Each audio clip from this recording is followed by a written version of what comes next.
Yeah, this week we've got special guest Peter Hahn with us, and yeah, he's going to do some drawing. So yeah, thanks so much for joining us, Peter. Like it's awesome to have you in here, Absolutely. and yeah, hopefully we can do see some cool stuff, and yeah, we're here to basically answer any questions you have, and talk about all sorts of things. For sure. Absolutely. Yeah. I'm kind of like thinking about this as a two-parter for sketching because with 2 hours is a good amount of time.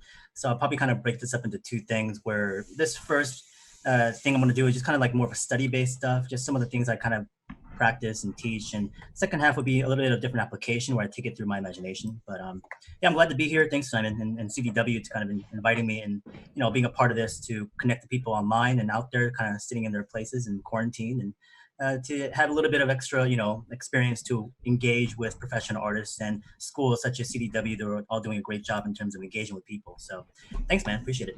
Yeah, no problems at all. I mean, obviously, we're doing a lot of this because yeah, we've kind of moved all our students online, and there's plenty of them that are kind of struggling with just the, not having that connectivity of being in the classroom and Of talking to course. teachers and Absolutely. friends and students, and so we're just trying to do as many things as we can to like reach out to students and help them through each day.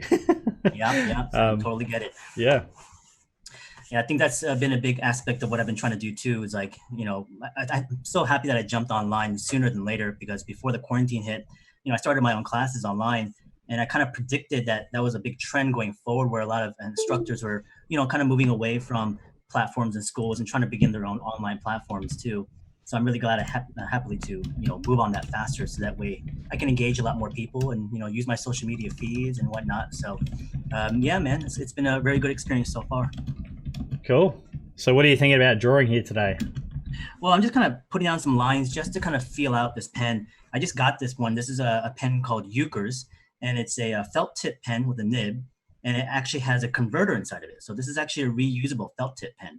All right, So nice. I actually take a bottle of ink and I then turn the nozzle, which draws in ink, and I can reuse it as much times as I want to until the nib eventually gets worn down and I have to Yeah. replace that. But it was cheap, but I wanted to kind of keep testing it out. I've been using some permanent inks and whatnot. But right now, I'm just kind of putting down some lines just to get warmed up slightly. Line exercises are things I tend to do quite a bit of, especially when I do demos and such of classes. Right now, it's just basic movements back and forth, just kind of making sure the flow of the ink is going there. And I think a lot of people that begin to sketch tend to have this ritual. They have this ceremony. They have to kind of set up their environment, make sure they kind of know what they're going for. They research and gather all the materials, and they kind of feel things out. So I tend to kind of have certain rituals as well too when it comes to some of the materials, kind of playing with it ever so much. I don't do this as much personally per se. If I just sat down myself without doing this, I probably just go straight in.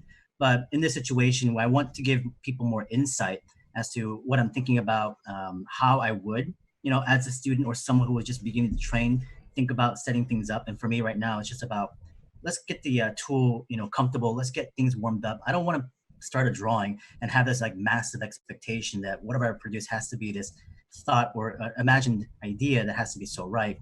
So I kind of want to just place lines down to shake off, a little bit of the nerves, because I think drawing right now for a lot of people becomes such an anxiety, stressful, burdening thing that they treat it such in a way where as if they're going to battle a little bit, and it's so stressful that it adds more anxiety over time, and then your preconception of drawing and sketching is something that was not fun anymore, which I Hmm. don't think should really be happening. So stuff like this, it kind of lets you loosen up a little bit, put some lines down, get away some of that fear.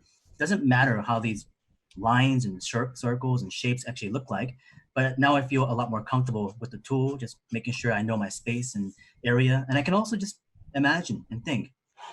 I also have actually one reference in front of me, which I wanted to use and talk also about. And the reference I'm using right now is just a shot of a chimpanzee.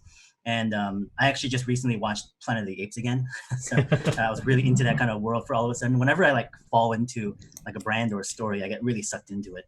So I was Yeah. watching Planet of the Apes recently. So I kind of want to do a chimpanzee study, but then maybe use that for something later on. So off to the side over here, now that I've done a couple of little warm ups, and I'm going to just kind of add a few additional pieces here where I kind of build out some shapes of how that chimpanzee can be kind of structured. And this kind of like focuses on what my class kind of goes into, which is about being able to observe things in life or through references and understand how to break them down to very simple fundamental shapes.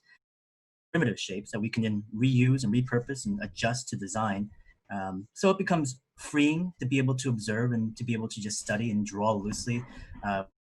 Sort of concern about the way it's supposed to look, where I think, again, like I said in the beginning, people tend to kind of fall into that trap quite easily. But I mean, what about you? Do you tend to kind of have these kind of rituals as well when it comes to drawing or painting or anything like that?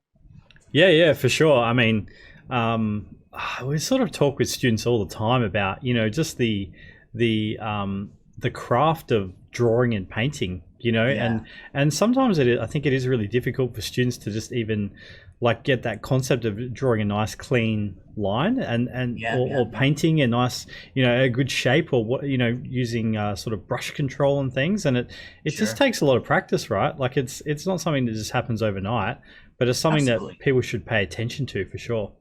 Yeah, I think having that sense of patience to get there, it has become such a distant thing. I mean, as much as it was even back then for us, when we were growing up and drawing a lot, we knew that it wasn't going to be easy.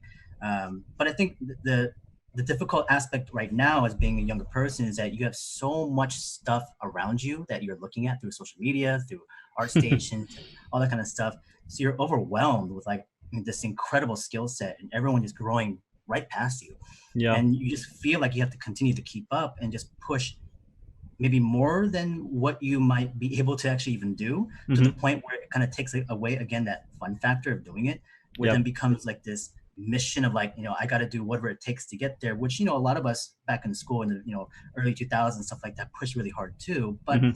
I think for us, we also realized that we couldn't really do it by ourselves. So I really relied upon like my friends. I drew always with like people. I didn't just sit there by myself, just kind of hammering away at it. I think especially like CDW, like you and Tim have this really nice community, and like you guys build off of each other and kind of like work off of each other's momentum and energy. So I think that's a big kind of aspect of like how to kind of keep growing in a way.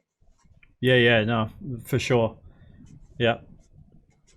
Yeah, so now I just kind of did some basic constructions of a chimpanzee. So I kind of usually tend to repeat things. As I repeat, I start to kind of build a memory towards stuff. I'll change up scale, and again, I only have one photograph of the chimpanzee. And what I'll also tend to do is like try to alter the angles of views. I'll try to change the shot where I have that one reference, and I'll just kind of visualize in my head if I turned it like a front or a different angle of view, like could I able to actually capture what's in front of me. I know that some students are like, but I want to see that picture. I got to have that reference. If I don't know what I'm looking at, I can't draw it. But I think some of the best training to do also is to be able to just sit and visualize and just problem solve it out.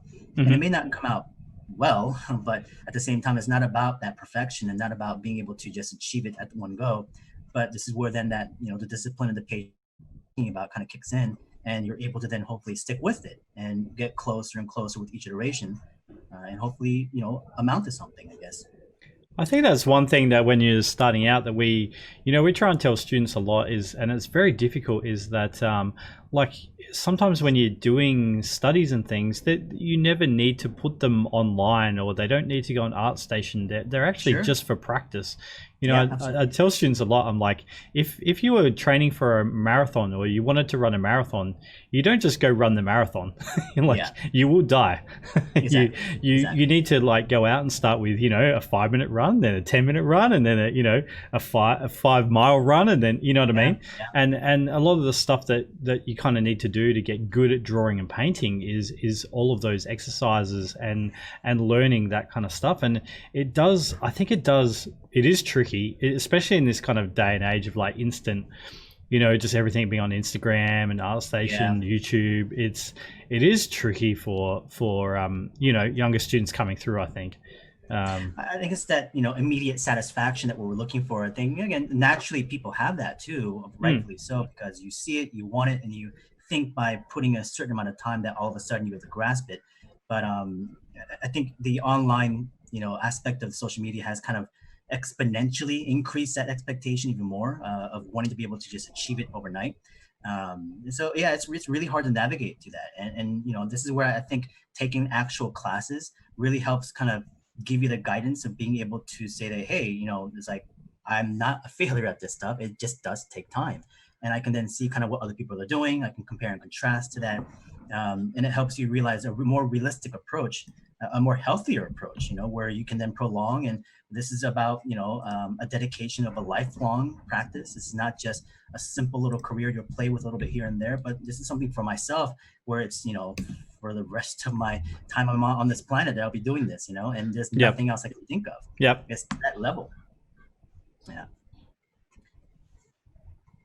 But definitely it's also the fact that really, even for me, even now, like right now as I'm drawing, it's still really fun. I haven't lost that mentality of when I was drawing as a kid. It just hasn't gone away. Yeah. Where I said that you can get very easily jaded, and you kind of forget your path, you kind of forget your focus, and all of a sudden you're just falling into this very, very negative world where all you're looking for is, how do I just increase my skill set only to become just good enough to get a job, just to get money, or whatever the case is. And for me, yes, that those stuff is important, absolutely, 100%. But I still haven't lost that enthusiasm and energy of wanting to just do it because I want to do it. There's no one else telling me I should, and this is how the path I should take to follow to find that position or career. But it's that I can't think of anything else to do. It's become so obsessive that I wake up and sleep doing this, man.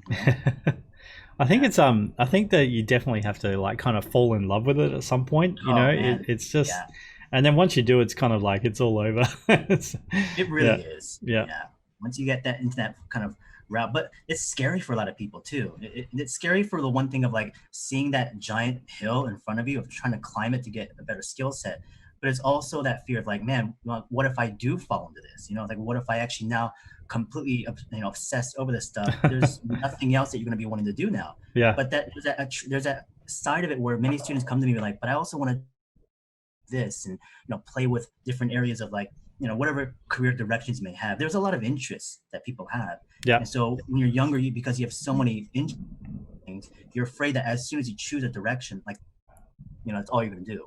And I think to a degree, like within a certain skill set, when you invest it, you are completely absorbing yourself into that. But I don't think that necessarily takes away opportunities to try other things later in life or whatever the case is. Because I've obviously done a lot of other stuff that may not even be drawing centered. Like I really love going into like photography, traveling, taking a lot of shots in nature. Even though it's somewhat art related, it's not necessarily directly me drawing, but it does actually coincide together. They go hand in hand in a lot of ways. So I think some of the lessons and skill sets you build from, let's say, one aspect, whether it's like sculpting or drawing or 3D models, that you can take those skills, especially with the way you approach it mentally, and it can bridge over to many other skill sets as well too. It builds this idea again of discipline, of how you actually just train and move forward to kind of build that foundation.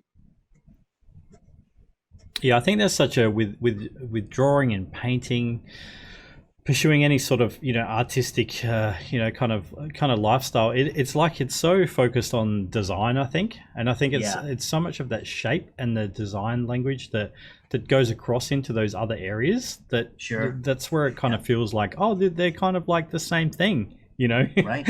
Absolutely. Yeah. Do you guys have a class on that, by the way? I was kind of curious on the form language stuff, intro to design. Yep. No, we sure do. Yeah. So, is Tim the one teaching that, or? Well, we have a couple of we sort of have like a few different things. So we have we kind of have like our boot camp classes, and we go over stuff in those classes, and then I run like a design fundamentals class, which is for first years, and we kind of do like sci-fi crates and fantasy buildings, and trying to get used to developing that kind of shape language in different areas. And then Ned kind of does like a vehicle and mech design classes later on. And it always, I mean, that stuff always, I think that's the bit that's really hard, right, is the design. It's like you can paint and then you can kind of draw, but then like designing, kind of learning how to design stuff, that's another whole thing. Oh man, it really is. Absolutely. And especially when I teach, like even the class I'm teaching, dynamic sketching, even though it goes in the foundation of sketching, I actually try to introduce a little bit of design thinking because I think the sooner the people are kind of introduced to it, in terms of not really just physically doing it as a whole class, but even just having at least an awareness about how to just think about it when you observe the world and you start gathering differences and information, just kind of stimulating, that creativity, or there's just the idea of how to like put stuff together. Yeah. I think the exposure of it really helps. I think it's even coming across in like the sketches you're doing here is like when you're kind of changing those angles around stuff, you kind of have to think a bit more about how those shapes are getting put together and stuff. And it's sort of, it starts relying on a lot of that kind of process. Yeah, And for sure. I'm not sure when you're starting out, you kind of don't really know that. It's like, No, I don't okay. think you do. Yeah. And this is a different kind of form language as well. Like in dynamic sketching, it is all about the forms, about the primitive shapes to piece them together to kind of not only just build this efficiency in sketching, but also to help to retain the memory of actually doing it. So you can actually then reapply it somewhere else. And if you want to manipulate those forms and proportions, you can then apply them to a function of design. But for this stuff, it's definitely more about how you talked about how you facet the shapes that fit well to the certain angle of view, so that way you can interpret it really quickly and understand exactly how to visualize that in 3 dimensions. So it is form language in terms of being able to draw on a fundamental level. Yep. On a design level, I like to talk a lot about like the theory of things, like how things are supposed to feel and how things are supposed to like tell stories of things within shapes and within research and the things that we have around us in the world. So I find that always to be extremely, again, fascinating in terms of like the philosophy of thinking in a way of design. And it's so subjective. It's so open. That's why I feel like a class like that is always fascinating to me, which is why I was asking about if you guys offered it. So. Yep. Yeah, no, for sure. It's a big part of like kind of what we do. I think it's really, really important. And we kind of always want to be adding in more of those classes. Like, Sure. yeah, it's like the students have no time, but let's do more. Yeah.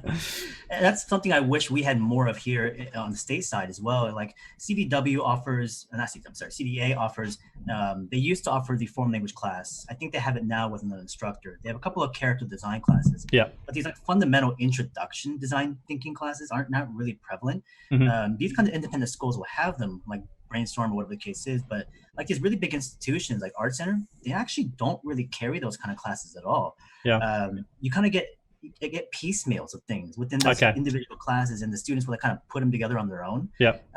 So it's quite difficult for a lot of the students like at Art Center to kind of get that information in a formatted version of one actual lesson to be able to then apply, which they're having to like figure out like what works, what doesn't work. And I think even for us back then, we never really had a formulated class applied to that. It was just more like, here's entertainment design, and we're just going to start going in there and problem solve it, figure it out. Right.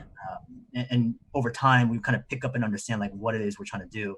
A lot of it for me was like, I kind of learned it on the job as well, So, but in school wise, Art Center, I never really encountered it as much as I would maybe hope. I wish I had done, So. Yeah. Hey, and Peter, if you want to plug your classes you've got through do you do that through your website? Is that how people can? For me, like my main channel that I tend to kind of announce where classes are going to be held and when the registration happens. My main feed is always my Instagram. So Peter Hunt Style on Instagram is my main area of news and information, posts, art, all that kind of stuff.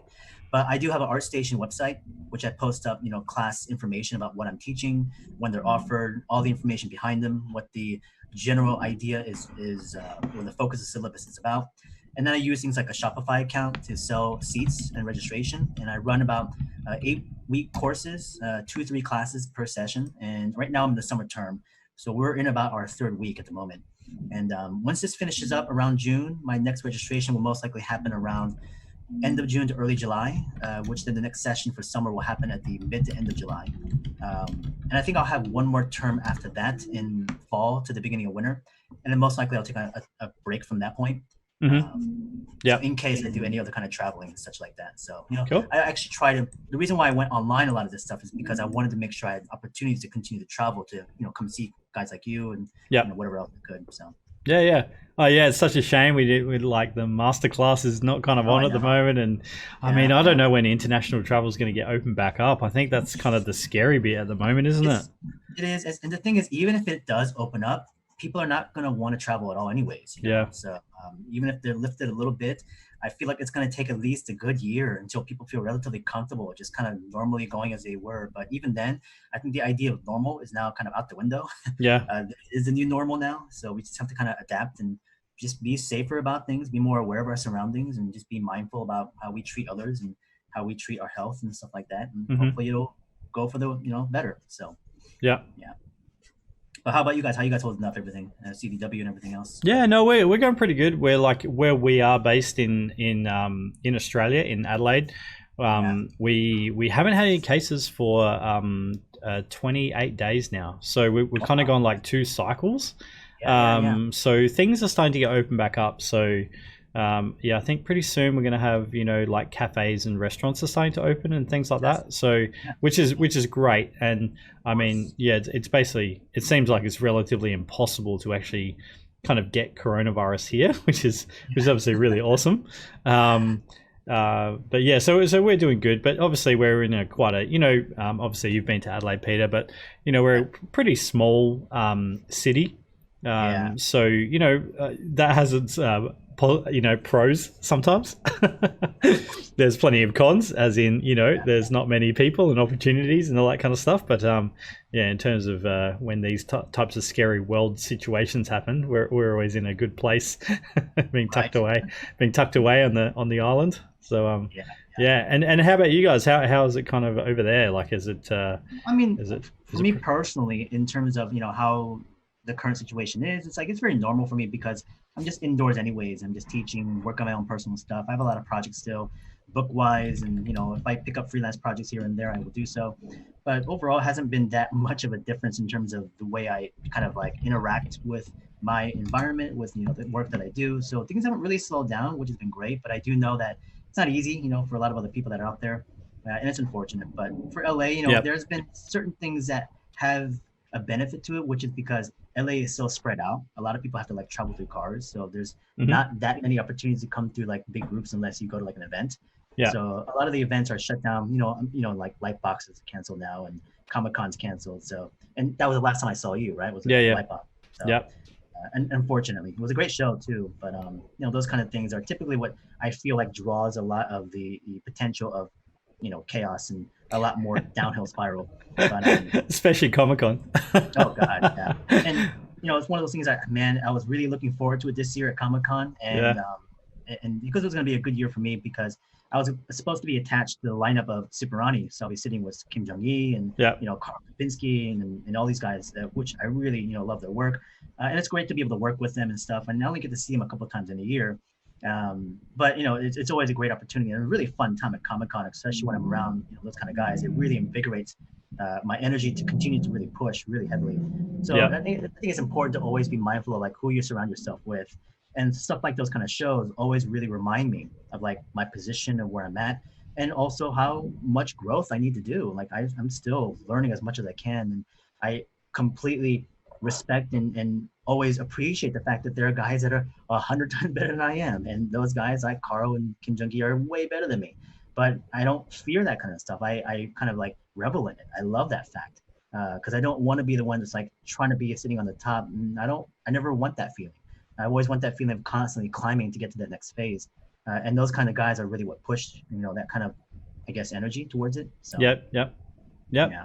And it's funny because I'm sure, like I mean, you watch videos with, obviously I know Carl and stuff as well, and Oh, for sure. he'll be like, I'm no good at art, Yeah. Carl So says the same kind of thing. yeah, Exactly. everyone's in the Oh, same yeah. same And that's the beauty of position. it. Yeah, Yeah, that's those guys right. are all It's super, super humble, and yeah, they, we. It's not the fact that we don't recognize our strength in things, and we know that we can, achieve certain heights within our skill sets, and we push really hard, and we don't take anything for granted. But at the same time, we all also understand that it's a community-based thing. We all kind of work off of each other, and yeah, naturally, just good people. They're just really humble about things, and they always want to help others that are out there. So, especially like guys like Carl, he's an extremely nice guy. yeah, And it's just naturally the kind of guy he is. And so I really, really enjoy the fact that I'm a part of that kind of thing. And that's what Comic Con was supposed to be for this year. Was this was supposed to be the first year which I would have been sitting with them, because normally I have my own table. mm-hmm. And this year, actually, I was going to be giving it to Procreate. So Procreate was supposed to be coming to Comic Con for the first time to have their own table, and Yeah, I was loaning them my table. yeah, So unfortunately, the whole thing happened, and they contacted me and said, "Oh, we're gonna have to cancel. We can't travel because of the whole thing." And then, of course, Comic Con canceled it. So mm-hmm. hopefully they'll be back next year as well too. So yeah. Yeah. And how you enjoying drawing on the iPad and stuff? Is that something you're still doing pretty heavily, Oh, or? absolutely. I don't have the newest iPad. I still have the older generation one. I feel that it's one of the the better tools to learn, some of your fundamental skill sets in drawing and painting, because um, I feel like the feedback in terms of the response to the pencil to the surfacing is a lot faster, a lot more responsive than something like, let's say, like Photoshop on the Wacom tablet. Yep. Because even then, I know there are some complaints from people that when they're using tablets like that or the Cintiqs, when you're drawing on top of it or painting it, there's a slight delay, a drag of the cursor, Mm-hmm. and sometimes it's noticeable for some people. But with the iPad, I find it's really immediate response, which I really like. So it's Yep. quick. It doesn't take up any kind of like space. It's extremely mobile, and of course, it being able to have a language in between Photoshop and the Adobe programs as well. I think it really Mm-hmm. helps a lot. Where I would start up a lot of like projects or sketches and take it into Photoshop and finish them there. And I've literally used Procreate for professional gigs, so Yeah. Yeah. Cool. it really does help. Yeah, it's super Especially, powerful. It's fantastic. oh yeah, yeah, absolutely. I haven't really tested out the animation part of it just yet.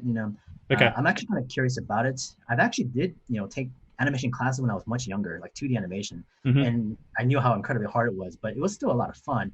I'm really actually happy that I actually have that kind of um, I guess option for Procreate, and so it's really Mm-hmm. cool to see it expanding in different areas, not just as a basic drawing program now. So I've been seeing some people do some really amazing stuff with it. Yep. Yeah. Yeah. Some people go crazy. Hey, just Oh do their yeah, whole thing on there. nuts. Yeah. Well, at this point, I actually have a whole page now, just a bunch of studies of a chimpanzee head. I was trying to rotate as much as possible. As I talk, honestly, I wasn't even thinking about drawing. I was just talking with you. Yeah. And this kind of tends to happen where, you kind of engage in study and drawing for so long. And I've been, out of school from Art Center since 2004 and professionally been working since 2005. And so I daily drew and sketched, and I started teaching in 2010. And up to this point, I would just sketch every single day. So I would just draw now, and I don't have to really think about it because some of the stuff I'm familiar to. I literally just have one photograph in front of me, which is this one right here. All these other shots are me just taking that image and just like kind of moving it around. But I'm not really even thinking about it. It's just kind of like moving as I'm doing it, and I'm just reacting to things as I'm also just engaging with you. So I kind of stopped for a moment. I look back like, oh, okay, now I have all these drawings all of a sudden. And I realize how and the speed of it tends to move quickly like this because there's no hesitation. Like I think a lot of the aspects of speed is about you, like you're sitting there trying to figure out like, oh man, what does this part look like? And you're trying to understand the different aspects of details and surfacing, where the components of these simple forms is what's really helping me move faster with it. But it still communicates what it is.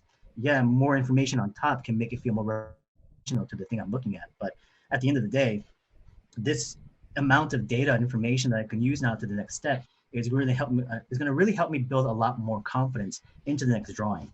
So I'm going Mm-hmm. to move to the next page over here.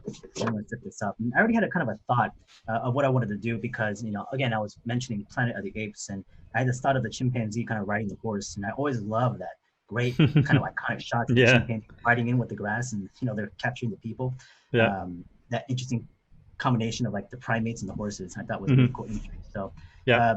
typically I could just kind of go straight in there, and because I've done so much of the studies, people do ask me, it's like, when you go straight in and draw, do you have to construct anymore, like what you did right now? Like obviously I'm constructing heavily here, drawing Mm-hmm. through, crossing points, using elliptical shapes or geometric forms to get the sense of like what's going on. But do I have to do this to actually draw the chimpanzee? And to be quite frank, is that I don't, but I will to show more people about how I think. Now, if I was doing this next drawing on my own, more than likely I really wouldn't construct in the way you see it. But when people ask that question, the answer to that is that I actually do construct. It's just that you don't see it. Yep. And I'm able to disguise that construction where it becomes actually a part of the drawing and the sketch. But it's just elements, little Mm-hmm. indications about how that construction and where things go for scale, perspective, proportion, where things are going to be locked in. Some things feel more evident as construction. Other parts really don't feel like anything for some people. Um, so even as I start to draw right now and I start to kind of place in information, people can say like, well, how come you're not starting with a circle? How come you're not starting with a shape? It's like, well, all I need is an aspect of it. It's just an element of something to help me understand visually of what it could feel like. So for me, this actually is a part of that construction. And I'm using the stuff from before, and I'm actually understanding where marks, points, pieces are. And it kind of shows me planes, edges, all that kind of stuff. So I don't necessarily disguise myself away from like people saying, oh, you must not use construction. You must be, really amazing in terms of your drawing ability and all that kind of stuff. And to be honest, I don't hide away from that. I always use reference. I will always construct to some degree. I'm not some magician that's able to just replicate things that I want to in the ways I want, like Kim Jong-il would. I'm not him, so I can't do it the way he does. I don't have the same kind of memory, and I have to resort to things like the construction aspect of it or the referencing or whatever the case is. But let me Yep. kind of move in a little bit, zoom in. So this actually now dictates the entire image for me. Just a couple of strokes over here. I have a couple of the actual planes of the cheekbone here to the side of the temple. Right here is a plane change for the front of the muzzle. This is where the mouth is. This is where the brow for the ear connection. But this now dictates the angle of view for the camera and how the perspective will work.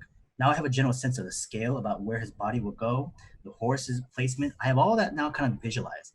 I don't have a direct image in my head. So what I actually have in my head is a fluctuating image. I have an idea, but the image itself is constantly moving and changing as I continue to place more lines down.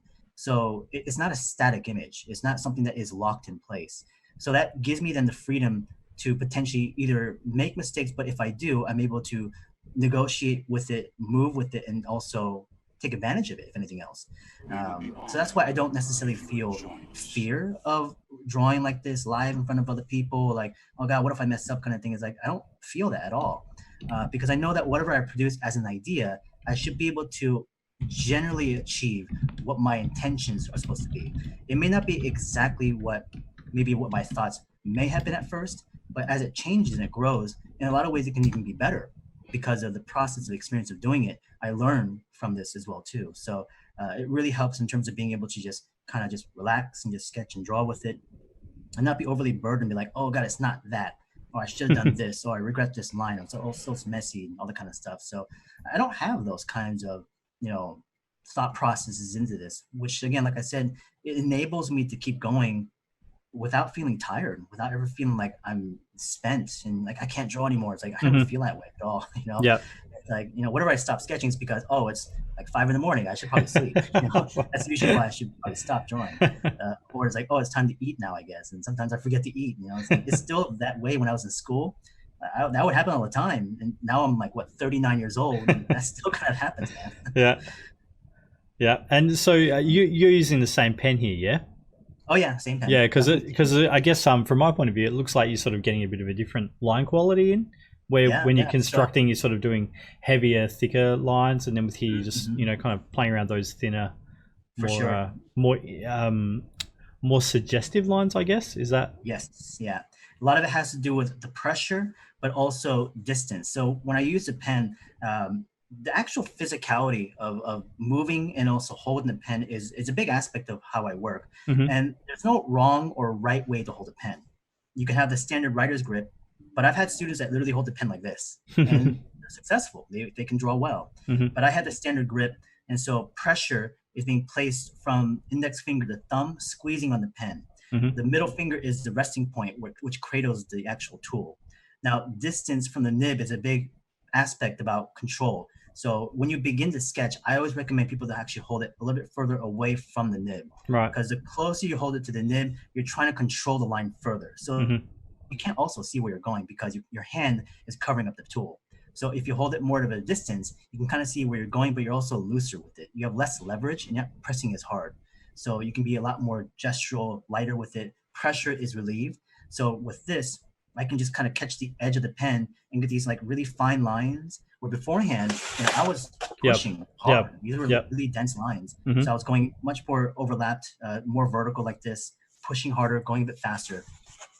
Whereas with this one, because I know I'm kind of building up where my information is going, I can be, again, a lot movement based. And I also know that even though I like construct some parts or suggest some things, as I continue to refine, I'm confident knowing that a lot of the elements of the stuff I'm putting down right now is going to disappear. It's going to be hidden into the background, and the information of stuff on top, like right there. Like I actually have no problems telling people like where I feel like a line working or it doesn't I guess come out the way I want to. This initial line that I put down right here was a silhouette of the actual forearm of the chimpanzee. I placed in this line because I didn't like that one. It was too thin for me. So I placed on an additional line, but most people be like, man, I don't like that line. I messed it up. Yeah. I don't Got to feel that start way. again. Yeah. Oh, yeah, absolutely. Most people will feel that and they get frustrated. They crumple it up. It's like, oh, that has to be perfect. But I can use that line in a way that you won't see it later on. Mhm. And as I draw, you'll see it. I know, I don't know exactly how to do it, but I know I'm confident knowing that I will be able to solve that. This just comes from the experience, just doing it over and over again, how to integrate and how to problem solve and how to, use mistakes in ways that can be advantageous to you in a lot of ways too.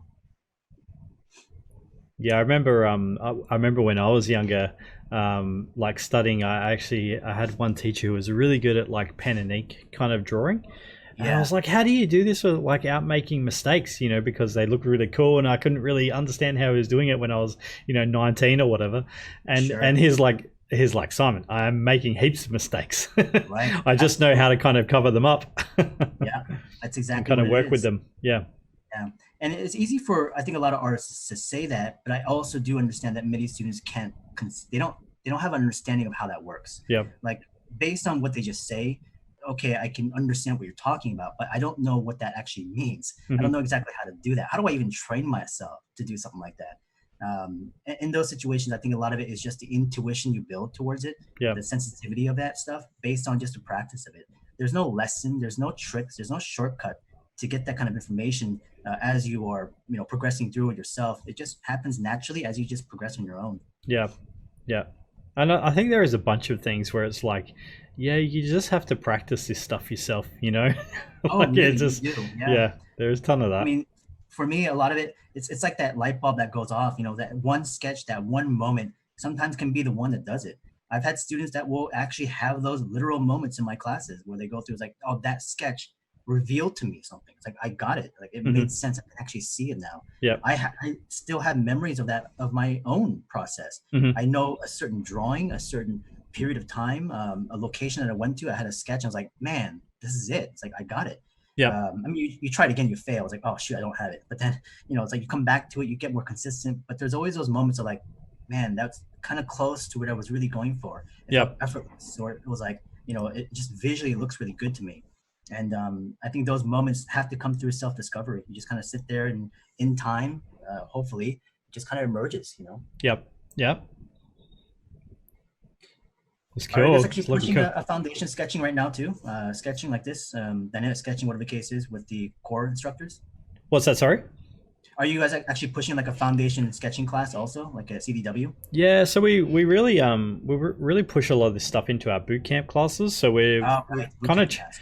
yeah. So we have like with boot camp that runs from first year, second year, third year, all the way through the course. And then Right. if you're in 2D boot camp, students basically have 2 sessions a week, 2 3-hour sessions a week, and then homework Okay. attached to that. And that's Yeah, kind of yeah. their core subject. So yeah, we do all sorts of stuff. Like it kind of starts off with like learning to draw cubes in perspective, Sure, absolutely. true cube, and then rendering, and then how to construct shadows, and then multiple cubes, and then we go through. And second year, you start doing the Ferrari. So we have a Ferrari Yeah, yeah. project where you have to draw it using the perspective grid, and that's a real that's a real challenging project. Oh, But sure. I feel once you can do some of those projects, it gives you the confidence to be like, oh, I can draw anything now. I can Yeah. I can render whatever I want, and it's hard to get that communicate that across to students as well. It's like, just do this; it'll make you really good. um, Absolutely. How many people do we have right now? About 43? Okay, cool. yeah, we're kind of streaming on a couple other Facebook channels. So we're streaming in like our student group, and we're streaming Oh, nice. on our like CDW page as well. So yeah, it's cool. So we got a bunch of people in here, and yeah, if any Awesome. of you Well, guys have hopefully, questions, please yeah, let us hopefully know. we're doing well. Absolutely. I'm gonna put a shotgun in his hand right now. So. What's your current schedule for the Twitch streams? So Yeah, so like I was saying to you earlier, you're our first kind of guest on the Twitch stream. So I've Yeah, been we've been doing a few things. So basically, each fortnight, Tim and I have been doing something called the art show, which is this is what we're doing today. So basically, what I want to do with that is once a fortnight, it's going to be myself and Tim, and we'll be drawing and demoing and talking, just talking trash, absolutely. and then and then every like subsequent week, I want to have a guest that we invite in. And all the kind of guys. So I've got you this fortnight, and then next fortnight we've got Finian McManus. Oh, nice. Yeah, Coming that's in awesome. and joining. So so just going to try and get a whole bunch of different people, 2D, 3D, all sorts of stuff that we can check out, and just kind of try and build the community and stuff. And my kind of goal is to like it's not like one thing. It's not like we're plugging one school, one course, or whatever the case may be. It's sort of like let's sort of just give people options and and whatever people kind of want to check out and learn, and just fun stuff to kind of do instead of watching Netflix or something. Exactly. Yeah. Wasting time. Yeah. Absolutely. Yeah. Great. We're trying to build like a bit more of so I guess kind of moving online. So I'm trying to build a bit more of like an online community, so we can do some stuff that's kind of a little bit different than just like so like CGMA, where it's sort of you got your class and you do your feedback session, and sometimes you have a webinar and that kind of stuff. Trying to even set up some solutions where we can like have like 50 students in like in a Discord chat or whatever, and all sharing their screen. So it's kind of like being at being in your student area at school kind of thing. Right. And still being in that kind of environment where you're showing people stuff and kind of like seeing what other people are doing, because I think that's like a huge part of it, right? Is like seeing, because even like you're talking about when you go to Comic-Con and stuff, you just see these awesome artists doing things, and it gives you so much inspiration with your own work. Sure. 100%. Yeah, that's great to hear. So trying to do a whole bunch of kind of new things, which is kind of scary and exciting all at the same time. Absolutely. Yeah, but I don't know, it's scary because you're hoping that it works to the benefit. You're trying to satisfy the people that are out there, and it's more for that. You care about the experience for the people that are going to come through for it.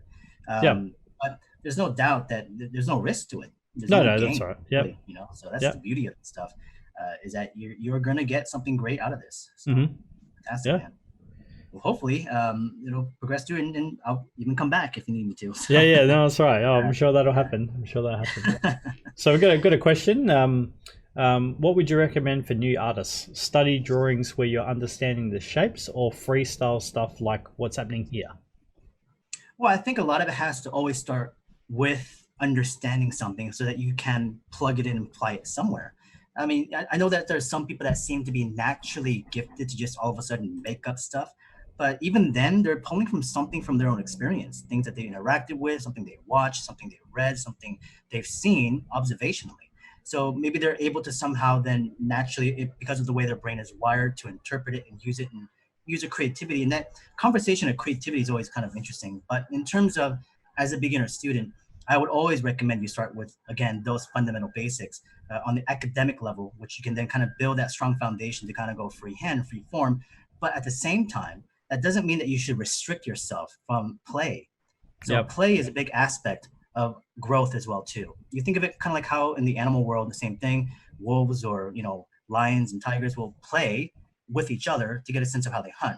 So even here, as you're younger, as a child, when you're sketching and drawing, you're playing. You're just playing with worlds and playing with your imagination, the things you're interacting with your toys, things that you see, the interactions of your family or your people. And it just stimulates your mind to just kind of, create this world yourself. So I think when you also give yourself a chance to continue to play and not take everything overly so seriously, then I think that continued enjoyment of what you're doing is always going to be there. But I think it's a balance between those two things, where there are moments where you have to settle down, really push, be disciplined, but at the same time, it's good to also relax and focus on things and basically to have fun with the stuff you want to have fun with. So it's not one or the other. It's a constant fluctuation between the various of the two. Yeah, no, I really agree. I do see like a number of students, if they just really go hard on just like foundations, fundamentals all of the time, they tend to burn out, because they just get a bit like, oh my God, this is not fun anymore. So you always want to, for me, like drawing and painting is like eating ice cream, right?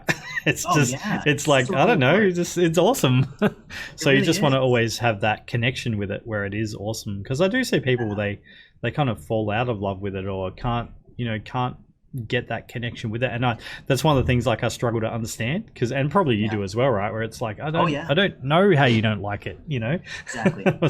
And I've Yeah. seen it happen more times than I like to count. On a Yeah. professional level, on student levels, when I'm teaching, or even when I was a student, and seeing it happen to other people, Hmm. where they do fall out of love with it. I mean, it becomes so strenuous, and the burdening of what they're putting on themselves is just so beyond their capability of the process. It just kind of completely ruins it for them, and all it does is just continue to remind them of the stress they're going through. Yeah. Yeah, It's unfortunate. we're getting some new followers in the Twitch stream, so thank you guys. Very very Awesome. cool, awesome. Very cool. Yeah, But yeah, this it's a good is awesome. question. It's one that I think people feel like, oh, should I ask? It seems so common. It's a stupid question, but I Yep. think it's a valid question. It's one of Hmm. those things I think people should always think about. Like, why are you even here? Is another question as well. It's like we can think about what class should I take and how should I build my fundamentals, but that big question of like, well, why in the first place? Why are you even here watching this? Why are you here trying to take classes? I think some of those should be even meditated and thought about. It's like, I know that it's not supposed to scare you or trying to like help you second guess things, but more in the sense of like confirmation of like, I just love it that much. There's nothing else I can really think about doing. And if you can really kind of we talked about earlier, fall into it to that degree where you're not tippy toeing, you're not kind of dipping your toes in the pool, but eventually at some point you got to jump in. Mm. Yeah, and I think that's one of those interesting points where another one that gets raised a lot with students is like, how do you manage, having a part-time job and Oh kind yeah, of yeah, life and living and all. And I think that kind of all falls into it, right? It's like it really there does. sort of Yeah. becomes a point where it's like, oh, you just gotta like you gotta jump in and just and just do it. Do. And, Yeah. and again, I've seen it happen with many other students to their success. As soon as they kind of fall into it and they make the decision, even if it doesn't work, there's no regrets. You don't feel bad about it because at least they went in 100% and tried it. And they found out, at the end of the day, you have to be the ones to take the reins of control of your own, direction of life. And you can't wait for someone to tell you, it's like, okay, go now, go now. It's like, Yeah. well, I just make the decision and go for it. Hmm. It's tough. It's very scary. There's a lot of risk behind it, either financially or personally within certain connections to family and friends and how they're trying to warn you about certain things. And again, you just don't know. And that fear of it is just always so restricting for many different ways. But yeah, like I said, it's like I think when you start to go to these kind of independent schools or places that are offering potential lessons to be like discover and just kind of find out, you have to kind of take that decision to say let's go see. It's kind of like what you did back in like what 2008 was it when you went to CDA? Yeah, that's right. Yep. You just like got as much of the information as you could. You pushed your as hard as possible. You busted your ass and you Hmm. worked hard for it. And Yeah. so that's the way it was. So that's I think that's the way I think about it. So Yeah. Yeah. No, that's great. It's good advice. Yeah, we got a comment. Treat art like a child you have to raise. Ha ha yeah, ha. it's hard. It's always hard. Yeah, no. Well, I've got lots of kids, so I don't recommend that. Yeah. uh, I am. Even that comment about like when you're in a social or not social situation, but a situation where you're having to like treat a balance of like your social life, your day-to-day job, where you're having to pay for certain things like school, something like that. Honestly, to be quite frank, is that I actually can't sympathize with it because I haven't had the same kind of experiences, Yeah. and I understand how hard it must have been, but I can't perceive it, and that's something that I can't always come down to the level for the people, and because I was very fortunate. I was Hmm. fortunate in the sense that I was given opportunities. I was supported by family, encouraged to go forward with things, and nobody ever said I was doing anything wrong or I shouldn't be doing this or that. Yep. Every turn in my life, everyone was always kind of saying, "Great, go for it, do Yeah. it." Yeah. So I don't take that for granted, but I also understand that there are some things I had that made it relatively not easier, but it just gave me better opportunities to kind of Hmm. understand that the encouragement was there for me to push and drive forward. But Yep. when you're kind of left on your own devices and you're having to like work and pay for the bills and try to support yourself, and I can't imagine how difficult that must be. And I don't know, would I have been able to do that even myself? I have no Hmm. idea. Yep. So when I hear stuff like that, it's like, man, I can understand how crazy hard that must be, the transition from like I gotta just make money to live. And it's like Yep. art is something I really want to do, but it's such a huge risk factor because of these elements that I can't understand, and I would never have the answers for those people. I would never say that you're doing something right or wrong. It's like I can just tell you my experience, and then from there, it's like hoping that you will make the proper choice. I can only hope for your success. That's really it. Yep. Yeah. Yeah. No, it's that stuff's really tricky. That's for It sure. is. Like, Yeah. yeah.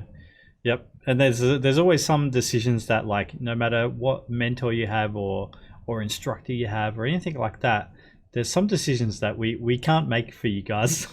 Like, No, absolutely. you just have to, like, kind of figure some stuff out for yourself. We'd love to. We would love to be able to help you with that stuff. But Sure. it does, some of those things get really tricky. It does, and I've come to the point where if I have certain mentor kids or classes, just from the very beginning, I just tell people straight up, it's like I'm not here to give you answers. I'm not here to tell you what to do. I'm here to give you a guide and advice on certain things, and you take that information and you now have to like pick it up and go in the direction you feel fits best for you. And the only way to discover if it's going to work is you dedicate your time to it, and hopefully it works out. And that's all I can go for. And Hmm. so if you're coming into a school or a class expecting some sort of guarantee or an answer to a direction, not going to happen. You're not going to get it. So you have to kind of be careful of your mindsets as you begin certain educational programs or directions of your, focus of life, where you come in alone and you will end up stepping out alone, and you kind of have to like rely upon you yourself and being able to achieve those things. And hopefully, yes, there will be people to support you regardless, but at the end of the day, you don't become dependent on those things. They're there for just that support, the encouragement that will keep you going. So. Mm. Yeah, we've got another question, Peter. What kind of book or online sources would you recommend to learn fundamental stuff like perspective and form in order to get the basis to go into dynamic sketching? Could you repeat that first part? Was it about like what kind of So, classes what is kind it? of book? What kind of book Oh, or book. online sources? Oh, Yeah. yeah. Um, Everybody always usually kind of like touts out the common books that you'll get, things like Scott Robertson's book, right? How to Yep. Draw, or Yep. like the Framed Ink book, which Mm-hmm. are all great books. The Framed Ink one I would actually recommend quite a bit because it does have fantastic fundamental practices. The Scott Robertson book is a great one, but I feel like it's best for people that have actually kind of gone through a little bit of Yep. experience and maybe had some intermediate It's level. a hard book. It's a hard book. It's a lot to process. It's very technical, and it really has maybe an application in one area. So if you're talking about things like organic stuff and kind of stuff like this, it applies to some degree. You can use it. It can be bridged over. But for someone who has the experience, it can do that. But for someone who's beginning, it's not the most viable option. You can only get through so many chapters before you fall asleep because it's just so monotonous. And again, it's not a knock towards Scott. It's just the way he teaches, and it's again a great resource. But as a beginner, man, it's a tough one. Um, I do have a couple books, and there was one my perspective book that I had. I think I put it away, unfortunately, but it was gosh, I wish I had it around me. Maybe I can look for it in a minute. But there was a perspective book that I would use at Art Center, and you actually can still find it online on Amazon. It's a blue cover one. It's basically just a fundamental perspective practice one. I unfortunately don't have the name off the top of my head. If I find out even later on, maybe I can like pass it over to Simon, and maybe you can like post it up Yeah. or something Yeah. like Sweet. Yep. that. But any kind of I don't know, fundamental practice of, I mean, they're all going to be relatively the same focus. Some of them just interpret it or communicate it better than others. But at the end of the day, they're all just a system of things that you follow as a layer.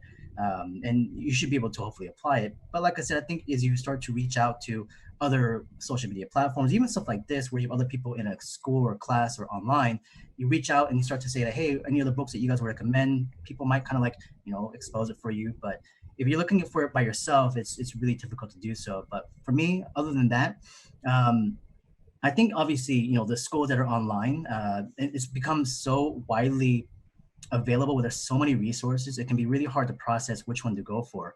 And because again, financially, it's not always easy to just pay for whatever you want to. There's always going to be some kind of risk. But a lot of the schools that have been around and established that I think a lot of us are already familiar to, the ones that are like CGMA or Brainstorm now is online, CDA is going online. A lot of these things, and even here, like with CDW going to Twitch and kind of doing these kind of channels and sharing, is all part of the process of learning and continue to get a lot more resources. So Yeah. there really is no bad option. It's just more about saying like, okay, through research, maybe like contacting them, look at some of the videos and tutorials, see which one seems to click well for you. I think a lot of it also is like researching the instructors. Like if Mm-hmm. there's a certain instructor you kind of like want to learn from, research into them. Like look at some of their social media, look at some of their work. How do they communicate? How do they talk? Does it really click well for you? Does it seem like it's something that you can kind of pick up on? Or is it something that you feel like is going to be, I don't know, maybe not as appropriate in terms of the way it's taught and the way you learn? Mm-hmm. One of the students I had from last term gave me some interesting feedback because he really enjoyed the class that he took with me, the dynamic sketching course under my own school. And what he said he learned the most was about how to learn, not about just the drawing techniques, about actually how to absorb the information, the kind of questions to ask, how to engage in a classroom, and have the kind of right mindset to actually then be prepared to start beginning to push on those fundamentals. So him actually learning how to learn was something that he really appreciated. So that kind of stuff can happen as you then kind of expose yourself. So I think the first step in any direction is just the more important one. You're sitting there looking at all these options and you feel like, oh, I don't want to step this way or that way. I'm not really quite sure. But at the end of it, I think whatever direction you take, that first step, actually just doing it, you can always course correct. You go back and forth. There's no one straight line. You Yep. zigzag back and forth and you kind of like experience things and you formulate your own opinion. And then you kind of let life, where it becomes a little bit of a timing and luck a little bit, and you meet the right people, and it hopefully connects you to the right directions, and you get that kind of encouragement or the fundamentals that you need. So I would say research is a big aspect of it. So, and the great thing about online is that you have access to all that information, so everything is online. So Yeah, cool. No, that's good. And we've got another question. What steps do you guys recommend for someone that's coming out of school that wants to start building a strong portfolio with extra time on their hands? ooh, I have a whole lecture on portfolios, and I'll just boil it down to just a couple of thoughts and words in terms of what you could do. This kind of parallels with how I began my portfolio when I was, coming out of Art Center, and I applied, started applying for jobs and whatnot. And I got my first job about 6 months out of school. And I worked for that company called Technicolor here in Burbank, California for about 2.5 years. And after I worked for that company, the company wasn't doing so well. It was an outsourcing studio. A lot of the jobs were falling through, and they were kind of like shrinking down. So I got laid off. I was one of the first rounds of being laid off. And finding a job is scary, but losing a job is frightening as well. And so you sit there like, oh shoot, now what do I do? And so once I left that company, I sat on my couch with a severance check, and I realized, man, I don't have anything to show in my portfolio because the stuff that I did for that company, it was fun, but to be honest with you, I actually wasn't that satisfied with the work that I did. Mm-hmm. And then, of course, all the work I had done for Art Center, I threw out. It's been 2.5 years. So none of that stuff really represented what I did. So I would first say that when you begin to develop a portfolio, realize the fact that if you have work in there that's more than like 2.5, 3 years old, get it out of there. It doesn't really fit you anymore. You've grown past that. And many portfolios I look at, I'll ask students like, how old is this? They'll say, oh, it's like 2 years old. And I'll ask them, can you do this better now? And they'll say, yeah. I was like, well, why is it here? And I was like, do it over. So that's one aspect of it, looking at the age of your work. The other part was then I had to sit there and think about, okay, now what do I do? So I started over. I rebuilt an entire portfolio. So I also had like 5 months to sit there and just trying to figure out what to do with my book. So in this situation, for a lot of people that might have time on their hands and they're building a new portfolio, I would say one of the key recommendations I always give when it comes to a portfolio is this. If this person, let's say any individual, a student at CDW, a student at Art Center, I go to a convention, walked up to me and gave me a portfolio and said, can you give me a review? I said, sure, hand me your book. And so I would take their book and I would say, now get out. I'm gonna look at your portfolio. You're not allowed to be here. And so I would look through the portfolio. Now, that person is not there to communicate to me as to what they were trying to do with the portfolio. So what that means is, at the end of it, the portfolio has to speak for you. Mm-hmm. It's got to be able to communicate to me about many aspects of skill sets, about your presentation, about your processing skills, how to build a pipeline, about your working order, how do you research, how do you then plug in that research, your skill sets within drawing and painting, all those aspects. The typical things that mostly people think of, it's like, I just want to be able to draw and paint really well. Well, okay, great. If you have awesome painting and drawings, well, there's someone else that can paint and draw better than you. Mm-hmm. There's always going to be someone better.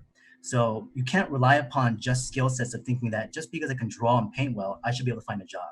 No guarantee of that. Because again, they might find someone better. So you have to resort to other skill sets that add on to those, that makes you somewhat more valuable in other ways that maybe that other person may not have. So if your work can communicate better in that sense of not only how well you drew or painted it, but of course about how well you process it, how well your problem solving skills, where did you just start? How did you think of it? Where did you begin? For me, when it comes to like drawing classes or any design course, what I tell people is that I actually have no interest in how you finish your pieces. I'm actually more interested in seeing how you began it, because the piece that you end up with can always be made better. I'll critique it, we'll tear it apart, restart over. Yeah, you'll make it better. But show me how you began. Like, where did your mind go? What kind of struggles did you face, and how did you overcome them? Are you able to like, use other skill sets to then problem solve that part of it? What were the things that you resorted to? Maybe you'll find something that you have as a skill set that other people may not, and you have to kind of capitalize on that stuff. So for me, if the portfolio has that kind of strength of communication, of being able to tell me who you are, I think that would be a stronger portfolio. So from there, I would then start to think about, okay, well, how many projects I want to have. There's obviously page count questions like, oh, how many pages should I go for? The other aspect of it is going to be then, well, whatever portfolio you have, I would say that your portfolio should always be basically have a primary direction. Make sure that it's really focused to what it is you really want to do. And many students are like, but I want to do this and this and this. It's like, okay, great. And you can eventually. But as you're coming out of school, you should really show a primary direction. Show the skill set of high enough quality within an area. Because, well, people are like, but I also have all these environments. But you want to do characters? Well, why do you have environments? Well, I just want to show it because it seems like companies want to see it. But are your environments just as good as your characters? Well, if they're not, why are they in there? It pulls everything else down. So it's important to have that kind of singular direction. And as you then grow and you become more experienced, you then will have the opportunities to potentially do the other things that you might be interested in doing. So I would say that's the best way to go about building that portfolio, is making sure it communicates well, organize and group things together, obviously to the point where it can show a strong communication. So then, yes, you should include sketches. You should include research. Then, of course, a processing of how it fits to the final design. Again, the presentation, professionalism, the graphic design of it, text, everything should be thought about. It's not just something you throw in there and expect for people to be like, oh, great drawings and great paintings, but everything should be scrutinized. I also feel like the portfolio is not a website, because a website is not curated. Anybody can just go on a website and just click on stuff and look at things. So it's something that's actually designed. It's digital or a book. It could be a PDF or something like that, something you're sending in. So there's actually control as to what you want to show people. So if you just think about those aspects, hopefully it'll help.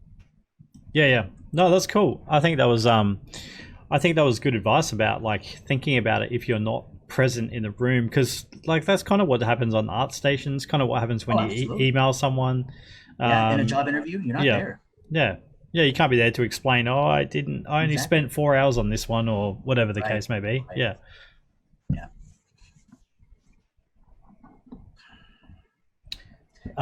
We've got now kind of focusing on the surfacing of it, patching a lot. You see that initial mistake gone now. There you go. Yeah, we've got another question that says, would art directors find it useful for portfolio pieces to have the year on it, i.e. 2020, 2019, so they know, oh, this is current? No, I don't think you need to have that. Yeah. No, I don't think you need to have dates. If it's current work, it's current work. I don't think you need to date it. Mm-hmm. Yeah, I think that people just think whatever's in your portfolio is what you can do. Exactly. So, and you've got to pay attention to that, right? Because if there's things in there that are outdated, get them out. And to me, like if I'm looking at employing someone and they have outdated things in their portfolio, I'm kind of like, why is that in there? Have they not done much art over the last few years, or is everything in NDA, or what's kind of going on here? So that's something to kind of think about too. Yeah. I think another part of that to add to it is not only just in portfolios, but just your work in general. I think people, when they kind of present their work, you got to focus on like how you speak about your work and about how you reflect on your own stuff. And people always, again, it's very common for artists to feel very modest or feeling a little bit embarrassed or whatever the case is. And you would say, oh, don't look at that piece. It's like, it's so old or it's not very good. And, I'll say, give me your sketchbook. I'm gonna look at it. And people are like, oh, I don't want to show you my sketchbook. I'm embarrassed to show you it. But it's like, no, you should like revel in that fact that you can share your work and be like, oh, this is the stuff I was doing yesterday or last night, and I was really having fun with this. But whenever people show me portfolios or sketchbooks, they're like, oh, don't look at that part, or don't look at that part. It's terrible. They go directly to the negative aspects of it. So our eyes go automatically to those things that you're saying, don't look, And what you should be doing is saying, oh, look at this. I really enjoyed, kind of going into the line over here. Mm-hmm. Go for the positive aspects first, So there's always going to be a mistake. But you should also understand how to then look at your work in a positive light as well too. Yeah. Look at both ends, Mm-hmm.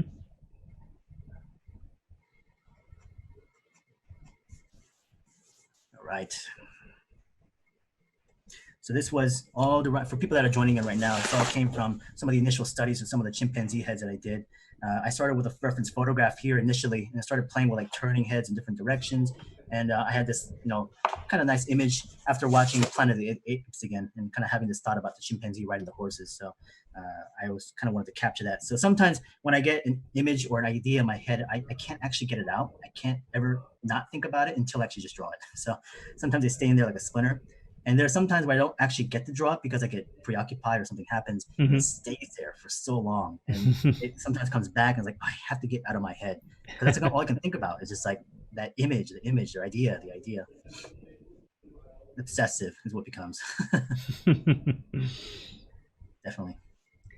Do you have any sort of like personal projects you're working at the moment, Peter, like sketchbooks or comics, or what? There's so many, and again, just because we're in a lockdown or something like that, I'm not just sitting here twiddling my thumb. There's just so much to do. Even if there wasn't something on my plate that was actually official as a project, I would create it myself. I would actually plan out stuff that I want to actually produce. And I mean, there's so much time now to do the things. And I have a lot of friends who are always interested in like, oh, I always wanted to make a book and I wanted to do this and do that. And it's like, well, why don't you? It's like, well, I don't know. I'm just kind of afraid of doing it. I don't know if I'm going to apply that. It feels like it's too much work, or kind of scared of doing it. But it's like, now's your best opportunity. You're not going to do it tomorrow if you don't do it now.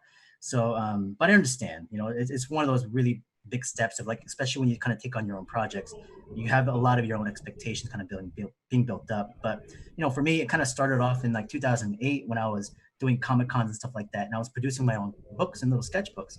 So right now for this year, I've been working on 2 books. So at the beginning of the year was my graphic novel, the Blacksmith comic that I was writing and drawing and illustrating. And the last time I was actually even in Australia is when the project had began.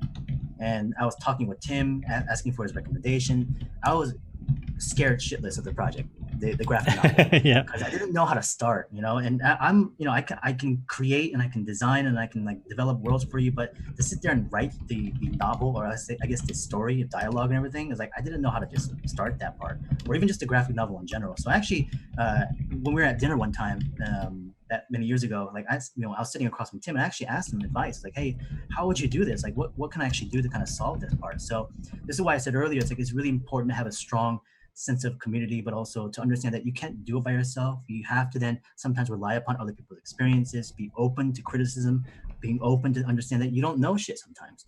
So to say that I don't know, tell me, like, how should I actually begin some things? And so I just listened and Tim gave me some great advice. And, the guy is so amazing when it comes to design and draftsmanship skills and everything else. So then I started. It took me 2 years. And, the beginning of this year is when I finally finished the Kickstarter. And now it's in a printing process, and hopefully it'll do well. It's the first book out of potentially 3 that I'm doing. Once this May finishes up, going into June, I'm going to start writing the second one. So go. It's So this year the second book of Blacksmith was begin, but I've also begun this second dynamic Bible. So the dynamic Bible was my collection of lecture notes that I had done for the class. Yeah, and that did really well from the many number of years ago. Even today, I still get constant emails saying, "Do you have the book?" It's out of print right now. So I'm hoping to reprint that at some point in the future, but I'm doing the second one, which is now going into a lot more in-depth detail about the specific subjects in the lesson plans. And that one will be officially printed through Superani. So cool. Picked it up and they want me to work with them. So that'll be the first book with them. And we were supposed to have that out for Comic-Con this year. Oh, yeah. So once Comic-Con kind of ended, we're like, well, obviously we're going to keep moving forward. And so I think hopefully we'll have a scheduled date as to when that will come out. There's no hard date just yet, but I'm hoping for late summer, early fall, something like that potentially. But at this point, it's still kind of just being talked about. But yeah, so there's definitely a lot of stuff on my plate still. On top of, the classes that I'm teaching. And then, of course, any kind of travel that I can pick up, where there was so much traveling I was supposed to be doing this year, obviously with you guys. But I had to go like a bunch of different places in Europe. I had a couple places potentially for Asia.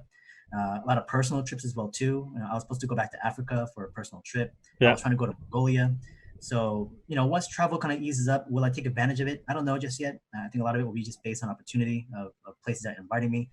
But right now, I've kind of like voided 2020. So it's like, I'm not really going to go anywhere. So all the travel went into 2021. So we'll see. Yeah.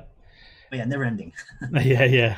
And we got some questions about portfolios. Just what do you look for? I think the question is kind of like, what do you look for in a student portfolio trying to get into a course? So for students really starting out, and then she's also asking, was wondering what people look for in general, and perhaps how that differs from a professional portfolio. Well, I think if you're talking about entering into a class that requires a prerequisite or possibly a portfolio review to enter it, I mean, that class or school is going to give you the prerequisites of the things they need to see. Mm-hmm. So if it's a certain class that has an intermediate or advanced level of technique, they want to be able to understand that you know some of the basic fundamentals so that you can take advantage of the lessons in the class. But if you're talking about a very beginner, coming in, and let's say they're like trying to apply to my, dynamic sketching class, should you have certain prerequisites or I guess certain basic understandings before coming in there? I think it helps. You can take advantage of the course even more so. But I've had students from the class that are literally just beginning. It's like 2 months of drawing. That's all they've done. I have a student right now. He started 2 months ago, actually just drawing, and he's just kind of begun. And people still enjoy it to the nth degree. They understand what I'm trying to go for. They know that there's this how I explain things gives them an understanding about what to expect and how to grow and continue to progress. So there's no like misunderstanding or a loss of interpretation. So as they come in there, they can just enjoy themselves. Again, I want to keep drawing as if it's supposed to be something that is fun. It's supposed to drive you. It's supposed to be obviously frustrating, but at the same time, it's encouraging you to continue to build curiosity to kind of keep pushing as much as you can because it is enjoyable too. But for my classes, I don't really require portfolio reviews, but if I were to do so, I mean, there are some fundamental early practices that I think many beginners can do, which things like master copies, right? Looking at other artists, especially the masters, getting a sense of like how to then imitate their work for the composition, for their proportions, for the anatomy, for the line quality, for whatever the case is. Yeah. That kind of shows that you're beginning to kind of develop your eyes for visualizing certain things. But I would say that's a big part of it. What about you, Simon? Yeah, I think one of the biggest things that I kind of look for is that you've actually got a passion to want to do this. Oh yeah. I think, I mean, you're probably the same, Peter. Like you can if somebody wants to do it, you can teach them how to draw, right? Yeah. So I think that's the biggest thing is like just showing your passion for it. And a lot of times, I guess the passion comes across, well, if someone's been drawing a lot since they're 10 years old or whatever, like, you kind of, they're going to have a pretty strong portfolio because they've been enjoying it for a long time. Whereas if someone's sort of starting out and just doing it later in high school, they might not have as much work, but generally you can see if someone's really kind of like passionate about it. Sure. And I think that's sort of the number one thing, because I think that comes back to that sort of like falling in love with drawing and painting and 3D modeling, whatever you're going to do. It's like it becomes that passion, right? That you just sure. Every waking moment I want to be kind of doing this as much as I possibly can. Yeah, and there is that barrier, that gel you kind of like face where at the beginning, like you're talking about, you have that excitement. You feel like there is the passion there. And so you can fantasize it almost. It becomes like a fantasy a little bit. Yeah. And so you think that, okay, I'm ready. I am really into it. I'm going to sign up for the class. I'll push as hard as I can. But even this term, I've had people coming in. It's like, I can't wait to start. And 2-3 weeks goes by and they're like, I can't do it. I can't do it. It's either because I'm not in the right position. I feel like I'm not ready yet, or I feel like the schedule's not working out.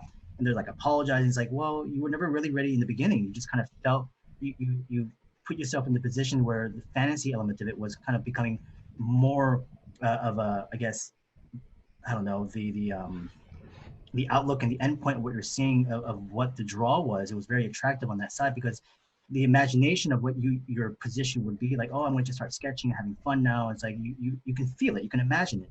But once you're actually in it, it's really hard to face that. It becomes like you get a little embarrassed. You're like, oh man, you feel like you failed at certain things. You didn't want to disappoint. But again, students come to me personally and they talk about this kind of stuff, and I understand it. But that's the real tester that kind of weeds people out. Is that you have to also be realistic and know that, hey, it could also potentially not go the way you want to. But that is where it'll test you to be like, okay, I know this is not what I thought it was. This is too hard. This is not the right schedule. But I'll keep going. I'll push past it. I need to keep going and see how much more I can get out of it. And even though it ends up being even that much harder, like I can't seem to balance it on my day-to-day, but I'm going to dedicate fully into it. And that passion that you're talking about then really confirms that you're, kind of like in that position to do so. Yeah. But I think that's a really hard one for instructors to gauge as well too, because when a student's really excited and encouraged, like you want them to succeed, and you want them to come in, it's like, yeah, let's have fun. And then all of a sudden, like, oh, it's like, I'm sorry, it's not for me. It's like, it's not something I could do.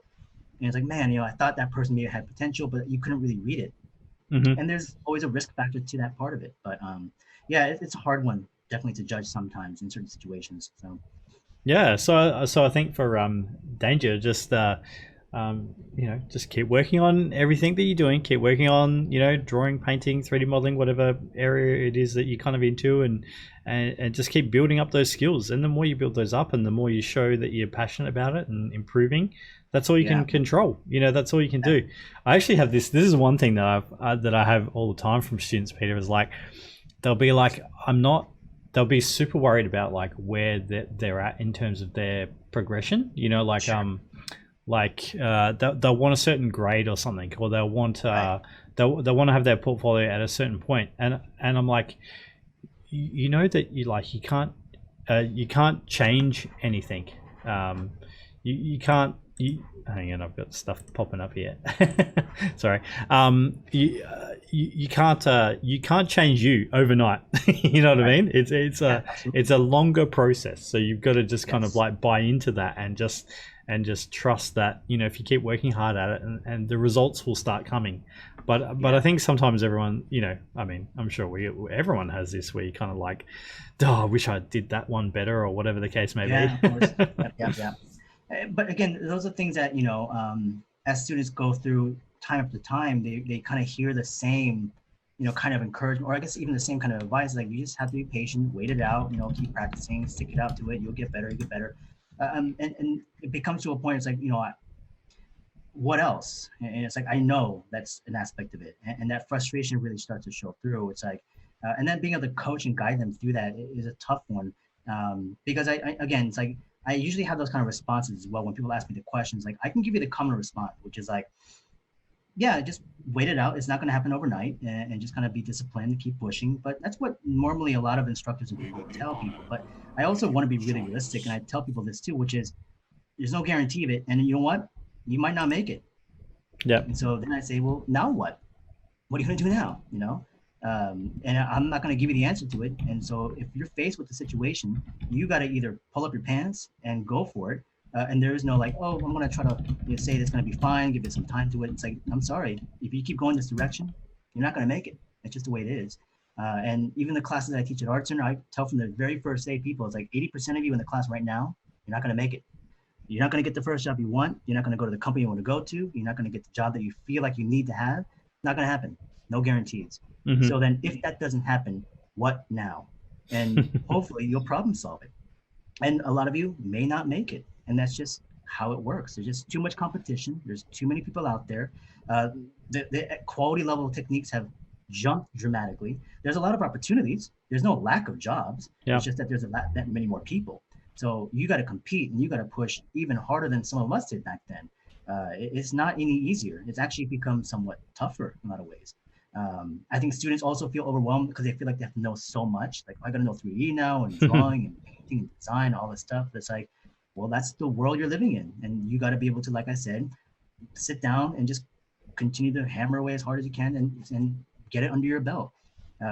It's scary. It's frustrating. It's not always easy, but that's what's going to weed people out of this. And not everyone is supposed to make it. Yeah. And that's, I want to be realistic with people about that. Yep. Yeah. And it's also, on the flip side of that, it's also very doable. If you commit and work hard, and really passionate about it, and continue that kind of growth mindset, it's completely doable, because there is a huge amount of opportunities. Yeah, absolutely. I do agree with that, and that's the kind of the light side I give, which is like, if it doesn't happen, now what? Look at the side doors, look at the back doors. How do you then move around and negotiate to always be adaptable? The adaptation is what's going to help you survive out there. And you can take your skill sets and apply them to many other fields. Like, okay, entertainment, maybe you wanted to do that. You don't get that right now. Try some other stuff. You might get there eventually. Like the first job I wanted to have out of school was Pixar. I wanted to work in animation. I applied for it. I knew the people that were there. Yeah. I had the work that was built out of it for school. Didn't get it. Mm-hmm. They didn't even interview me. It's like, I wasn't good enough. So that never really went anywhere. I was like, oh shoot, now what? So I interviewed for advertising agencies and a few gaming spots. And like I said, I didn't work out of school after 6 months. So I was sitting there on my ass, like, okay, shoot, now what do I do? And my parents are calling me, like, do you have a job yet? Do you have a job yet? It's like, I have interviews next week. It's like, I'm lying, that kind of thing. I'm like 24, 25 years old, and I got to start paying loans in like 6 months. Like, I got to get a job. So you get really concerned. So, Yeah. And then of course, this is an aspect where sometimes where you put yourself in a position where you network properly, you keep hustling, you keep generating new work, you put yourself in a position to push. And then of course that side of luck and timing comes in a little bit, where you're able to hopefully have the opportunity where someone by chance sees it. Hmm. That's actually how I got my first job. People ask me, it's like, what trick or what method or what process did you use to find your job? It's like, I just sent my stuff out there and somebody just happened to see it because somebody showed it to them. And Yeah. so that's just the way I kind of began. So there's no, there was no other thing that I did other than the fact that I just kind of kept pushing, get my work out there and networked as much as I could. And thankfully, someone saw it. Could there have been a chance that nobody did and I would have still been looking for work? Potentially, but it didn't happen that way. Hmm. And that's such is life. And some people I know out there who are very good just never really had all the opportunities they needed to have. Um, and that's, again, like I said, that adaptability where eventually as I left the gaming studios, I then kind of like moved into many other fields. I worked in things like fashion, I went to teaching, developing graphic novels, doing educational books. I used my skill set to then kind of bridge all these different directions because I knew that whatever I was building from these studios or the direction that I thought I was going for could be reused and reapplied. It Yeah. wasn't so singular. I wasn't trapped into this little corridor of a direction. And that's where, again, it kind of saved me, not really saved me, but it gave me the confidence to know that whatever opportunity came my way, I was going to be able to do, a relative, good job and confidence of whatever was presented in that sense. So even things like the fashion stuff, it's like, it was tough. I didn't know what I was doing, but I just hunkered down and learned it, So. We've got another question, Peter. Just someone asking, how do you deal with burnout? Well, I think the burnout aspect, okay, for just to kind of start off, and I'll be, again, very blunt and very straightforward, and people ask me that kind of question, it's like, I have never burnt out. To after Art Center, during Art Center, there were a couple of burnouts. There were a couple of moments of like, man, I was exhausted. But that's, you're just kind of in that environment. But once I was working and doing my own stuff, for the last, 14, 15 years, I have never had a burnout session. Never hit a moment like I can't get up and just draw. I can't get up and I don't think I've never had that experience up to this Hmm. point. And a lot of it has to do with the fact that one, I think I'm always pushing on things of my own interests, developing projects, developing, images or even just basic sketches of things that I want to create. Yeah, I have my priorities. I have my job or a freelance gig that I got to do, but I'm always going to spend the energy to always produce something for me. And if I can do so, I know it seems like it's more energy to spend, but eventually when you start to kind of push it further and you practice a lot more, that extra momentum and push you do for yourself actually can be very invigorating. It actually energizes you more because you see the fruits of your labor. You start to see the outcome of the things you're producing for you, and you become excited about that. So all the energy that's expending potentially for like jobs or career or whatever the case is, that's like sapping away the creativity. You got to then re-energize it through other means. Now that can happen with you actually pumping your own work, but it could also be other avenues. Potentially, it could be like traveling. It could be like going to a museum. It could be stepping outside your door and being like, okay, what's out there? Not just like sitting there behind your computer trying to figure out like, I'm finding inspiration. I need to go through all this stuff online. You may not find it, but I think a lot of it has to just stepping outside your comfort zones, being able to, again, reapply the energy, whatever left that you have when you get home, instead of sitting there and be like, okay, I'm done. I don't want to draw. I don't want to do anything else. I'm just going to watch TV, watch a movie, eat, and go to bed. And it's like, you can't do that. And there's no excuse, honestly. Hmm. I think in terms of burnouts, I think that's the best way to overcome it was to focus on you for yourself. And it's okay to focus on you, You Yeah. shouldn't feel guilty when it comes to like, oh, but I want to, research, and watch films and games because I want to use that for inspiration. Sometimes people feel guilty about that. It's like, oh, I should be drawing. But it's like, there are other things you can garner and gather together that really encourages that momentum and direction that eventually will be, focused on the development of projects that you want to start to kind of build. But it does have to come back down to what you want to create. Yeah. I actually think that sometimes, like, what people describe as like burnout is a Yeah, frustration with your understanding of like the fundamentals. Sure, sure. Because quite often you kind of like you're getting burnout because like you're feeling like your stuff's not good enough, right? Like Right. that's why you feel crappy about the situation Yeah. in the first place, because you're like, I'm not doing the thing the way I want to do it. So Right. I actually think a lot of times the this frustration actually comes back to like, well, maybe I didn't listen properly in perspective class, or maybe I did. You know what I mean? It's kind of Sure. like a lot of it can be traced back to you being frustrated with your level of where your art is at, and sometimes, like for some people, they can go two different ways. I think, Peter, where it's like one, you just might not have ever like done much fundamentals at all, so you're Yeah. getting to a point where it's like you're kind of getting to a cap where you can't do any more. Or the other time that I think can happen, which is when you're actually really improving a lot, but you don't kind of notice it. And if you show Right. somebody else your work, they'll go like, "Holy crap, this is so Yeah. much better Yeah. than what you did 6 months ago." But Totally. you're not like seeing that. And Right. sometimes I feel that that can like kind of give people like this sort of like burnout, kind of feeling. And Sure. I think you have to be very self-analytical and just think about like, okay, where, what do I want to do? Where am I at? How do I kind of approach this stuff, and really look and go like, have I improved? Am I happy with what's going on? If Yeah. I'm not happy with what's going on, what do I do to fix that? Hmm. And sometimes it's doing personal pieces. Sometimes it's like drawing lots of cubes in perspective. Sometimes, Yeah. like there's no one shop fix all type of No. thing. But yeah, I think there's a few like little combinations of that kind of stuff. Yeah. And, I and agree. sometimes it's not bad. Sometimes it's actually like, no, you're actually doing a really good job, and you're getting to like a. Do you notice that, Peter, where there's kind of like that mountain climb, and you kind of get Yep. to the plateau, and Yep. sometimes the plateau is the hardest bit to be on because like stuff's not getting as good as quick as you want it to, but it's still getting better, right? You're still kind of going up. Yeah. No, I agree with that. I think even to add to that, a lot of it is also where you don't just resort to sitting by yourself, where you actually rely upon the community of friends, of the social groupings that you have that you're working with, where you can kind of feed off of each other, encourage each other, and having that sense of almost confirmation by saying what you're saying earlier too, like somebody looks at your work and be like, hey, you've improved so much, but you're not unable to register it. You're not aware of that moment because you Mm-hmm. see these incremental growths and you don't really see the jumps that are happening over that prolonged amount of time. But when you don't really show a lot of people's work, they see all of a sudden they're like, wow, from like 2 months ago, 6 months ago, you seem to have grown dramatically. So I think having people around you as a part of that escape of burnout, I think is a part of it as well. So for me, I think a lot of it of how I stayed away from that part was having a strong network of people that I knew, friends from art center still, and people professional, and I can always like turn to them and be like, hey, what do you think of this stuff and that stuff? And even like the blacksmith thing I was just working on, I could have easily been burnt out by that.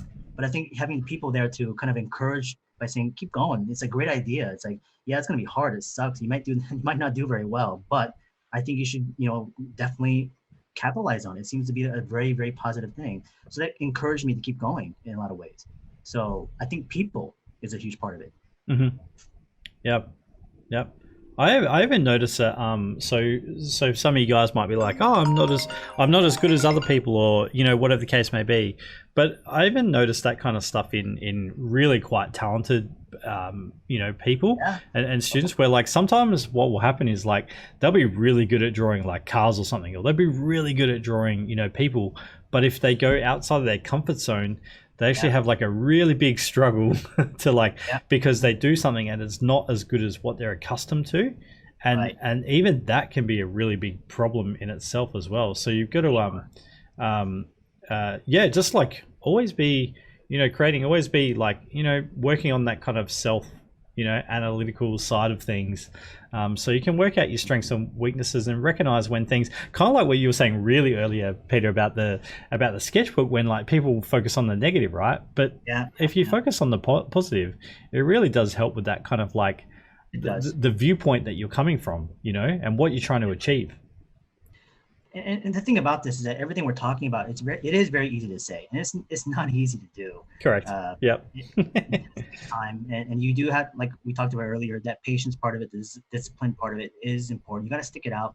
those burnout sessions, as they kind of build up, you just have to kind of sometimes just kind of go through it, and hopefully you'll come out the other end a little bit stronger. And you're never going to completely avoid every one of those situations. And when you're actually in that mix, I think that awareness, that understanding, like, hey, I'm in this now. Like, I'm not feeling this. I'm not excited. I'm not energized. I don't have any energy to produce this stuff.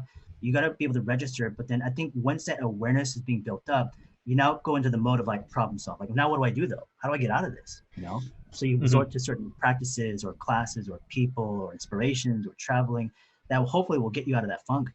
But when you're not aware of it, or maybe you kind of like sunken so deep where you're just kind of like, that's all you see ahead of you, then you're stuck. That's it, you know? So. Yeah, no, for sure. Hey, this has really come along, Peter, as we're chatting. Yeah. You know, cool. People ask that question of like, well, when do you know when you're done with this stuff? I think for me, when I do a lot of drawings and sketches, when I begin to do like small little nicks in here and there and here, it's like, that's done. You're like, when I get away from like these really big movements and big kind of shapes, and I start to kind of go in there and start noodling stuff, you're finished there. You got to stop because you're going to overwork it at some point. So right now I'm just trying to prolong it because I tend to kind of draw pretty quickly. So, you know, in the time that we had, you know, the stuff that we've been able to produce, it seems like we got a good amount of content here. So we'll keep going. We got about what, half an hour left? So. Yep. Awesome. Great. Well, hopefully people are enjoying the feed so far and getting something out of it, you know, so keep asking questions if you want to, but I don't know if there's anything else you had curiosities to, Simon, but yeah, so far it's been great. Yeah. I mean, we've got there's a few more people sort of chatting in here, so just sort of saying, you know, that is so true. Studying by my commented that's so true. Currently studying by myself. Sure, we have Discord, but it's not as beneficial as being in a classroom environment. Someone says, just to add on this, keeping old sketchbooks and looking back might help inspire some people. I think that's a good thing to see, you know, where your progression's at. Sometimes, you know, you like to burn them as well, but whatever. Another challenge I'm facing right now is exactly that, feeling stuck. So many ideas, so many topics to study, and I'm ending up feeling intimidated and overwhelmed. Right. I think that's a big one these days, right, Peter? Because it's like the level really is getting super high, and there's so much stuff. I mean, with Gumroad and Patreon and like it's just like, where do you kind of start? And you know, I see students all the time sort of going down a path where I'm like, this is the wrong path you are taking. You know, in terms of what you're trying to learn, or the I think there's like, I don't know, if there's sort of like ingredients that you need, you know, and if you try to sort of, you know, make the whole, you know, meal right at the start, like you get into 3D too early, you know, you're doing all this stuff, but you never really learn how to draw, and you know, it's really kind of I can totally see how for someone 19 years old this is like pretty overwhelming. That's the understatement, intimidation. I mean, it's even dreading. It's like, oh my gosh, like how do I even just move forward? You can't even see that light at the end of the tunnel. It's like it's a very difficult position to be in, and that's another part of it, is that it's just growing so fast. You know, the technology, the social media aspect of it, it goes so quickly that it's like, okay, I'm learning this thing. All of a sudden, it's like, oh, that's, you know, it's obsolete. We don't use that anymore. It's like, well, we got to use this now. It's like, I got to learn that. And so it never ends. So, I mean, and people ask that question, then it's like, well, do you also explore things like 3D? And I do explore it, but I've never actually had to resort to like apply it to my own work, because I kind of found my niche. That's like what people want from me. You know? If I was to like go back to a studio, let's say like games or you know, film or something like this, would I have to know that stuff? Absolutely. So I would definitely need to kind of sit there and like, I got to train now. I got to get that stuff under my belt. But, you know, for me, I already know where and what I want to do. And a lot of it is based on, you know, more on the draftsman side and being able to create stories and tell, you know, through books or comics and graphic novels. So, you know, the studio industry is not really of a larger interest anymore. And I actually had this conversation earlier in my class about like, you know, what would pull you back? And I think a lot of it has to do with the project. It has to do with the people. And if I had to do so, obviously I had to be able to prove it too. So would I need to go in that route, despite that people might know me for what I do specifically? But if I'm going to a studio, I would have to be able to, you know, obviously produce on a professional level the things that they're also, you know, producing themselves.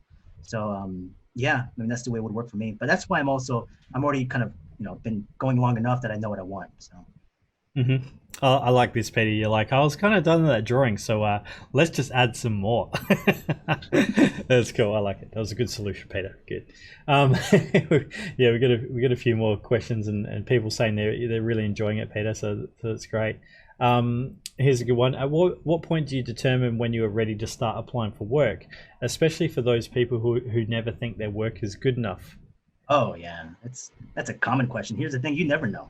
Yeah. You'll never know. Yeah.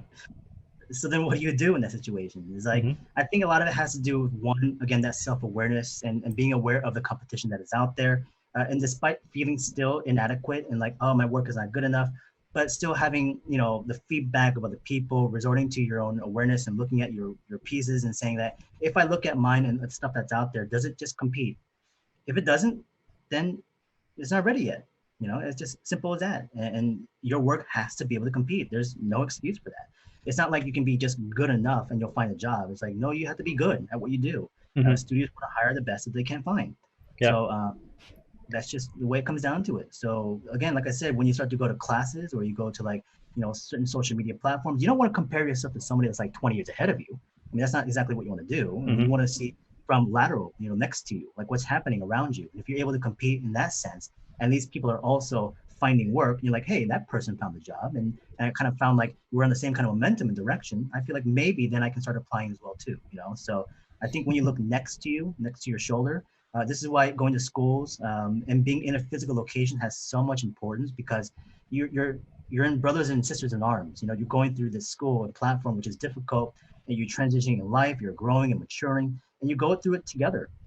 So as you see these people change and transition, you can kind of see where they're heading, and you all of a sudden realize, hey, these people are also finding work and they seem to be ready. And I look at my stuff and their stuff, it's like I seem to be at the same level of potential quality. Mm-hmm. So I should maybe try for that as well too.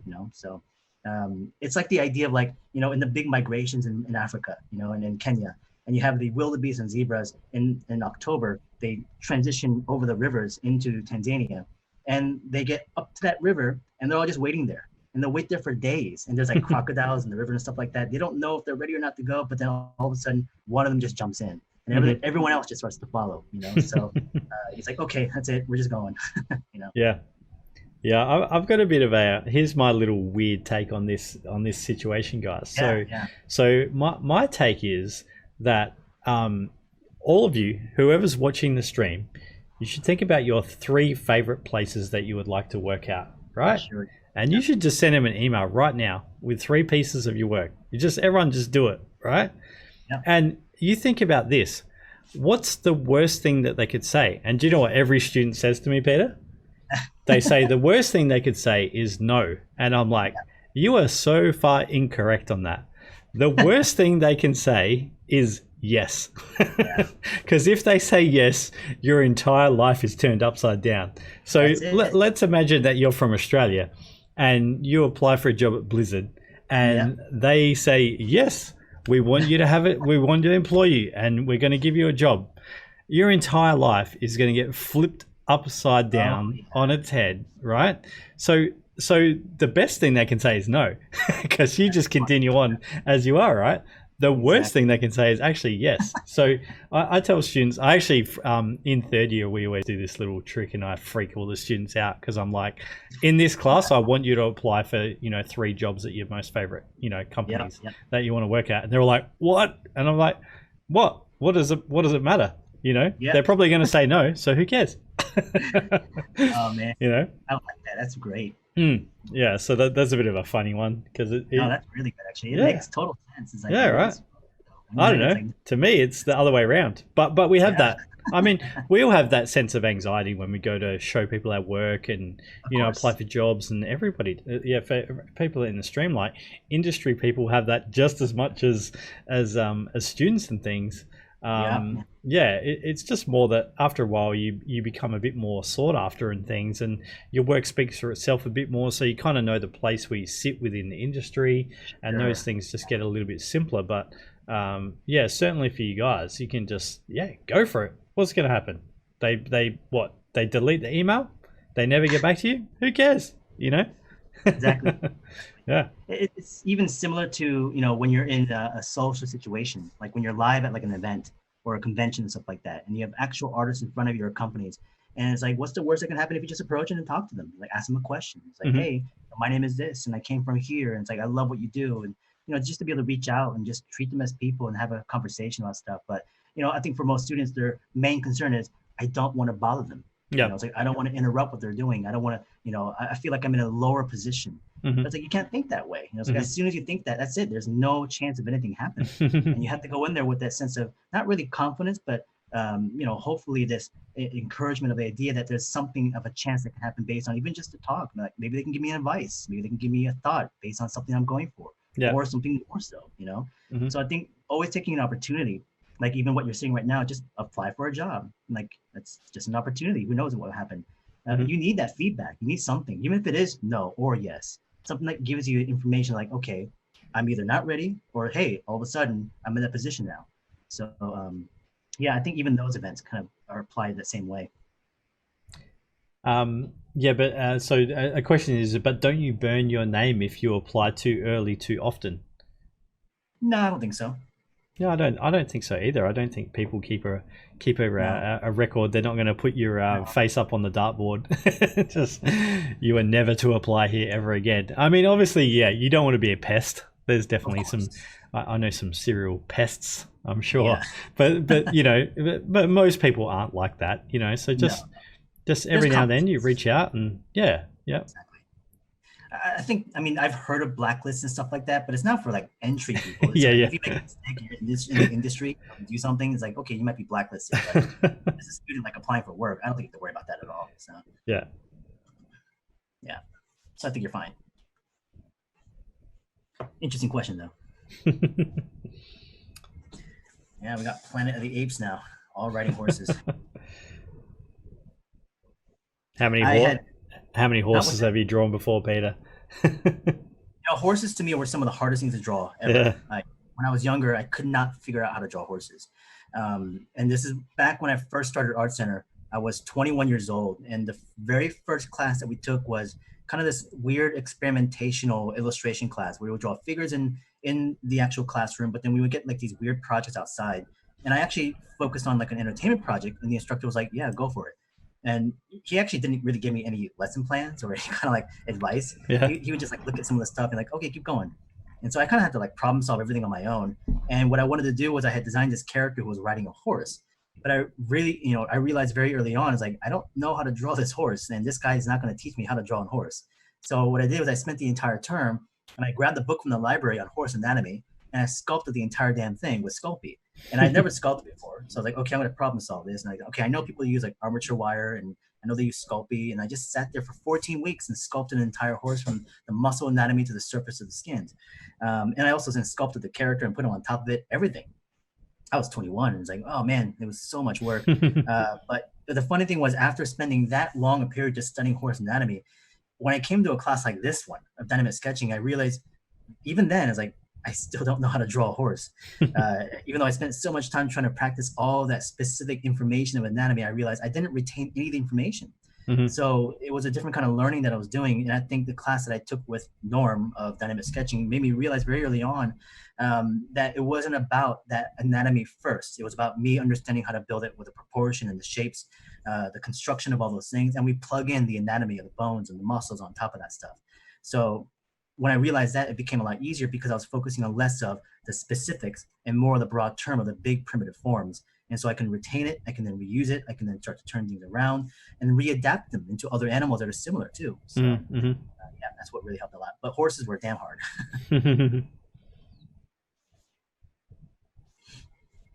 But anyways, in terms of feedback, this pen seems to work pretty well. I've been having this pen for about maybe less than a month now. I've been using it sporadically here and there, but this is that kind of fountain pen-like felt tip pen. It's got that converter on the back side. I'm using a certain ink right now, which is actually an Australian ink. This is Blackstone, Right. and this it's a fountain pen ink, Hmm. and it's permanent, which I love. But most permanent inks in fountain pens kind of get destroyed. So I'm always looking for formulas that work well in fountain pens, but Blackstone from Yeah. Australia works out Yeah. well. Right. That's what I'm using right now with this Euchre's pen. This Euchre's brand is actually based in China, I believe. So Hmm. I just bought their stuff online. They do have a social media thing. it's not super huge, but some of their pens are affordable. Like this one here was like, I don't know, $15 or something like that. Yeah. And because it's reusable, it actually has a really good value towards it. Mhm. So far seems to work pretty well. And typically what I would do is, the reason why I use permanent inks is because I want to be able to watercolor it afterwards. Cool. Yeah. So yeah, that's what I do most of the times. Mhm. What I'm drawing on right now is just a Bristol paper. This is just a Strathmore Bristol. So nothing too special. It's just something I had lying around. Yeah. Do you have any sketchbook stuff there with some of your watercolors in there? You can share. I have a couple of the books. I think in the last maybe 10 minutes or so, we can kind of explore one of them. This is my current sketchbook right now, but I have a couple other ones too. I can even show you a combination. What I can pull out is first, this is my current book. Let me just zoom out a little bit. And what I'll also show you, let me grab it real quickly, is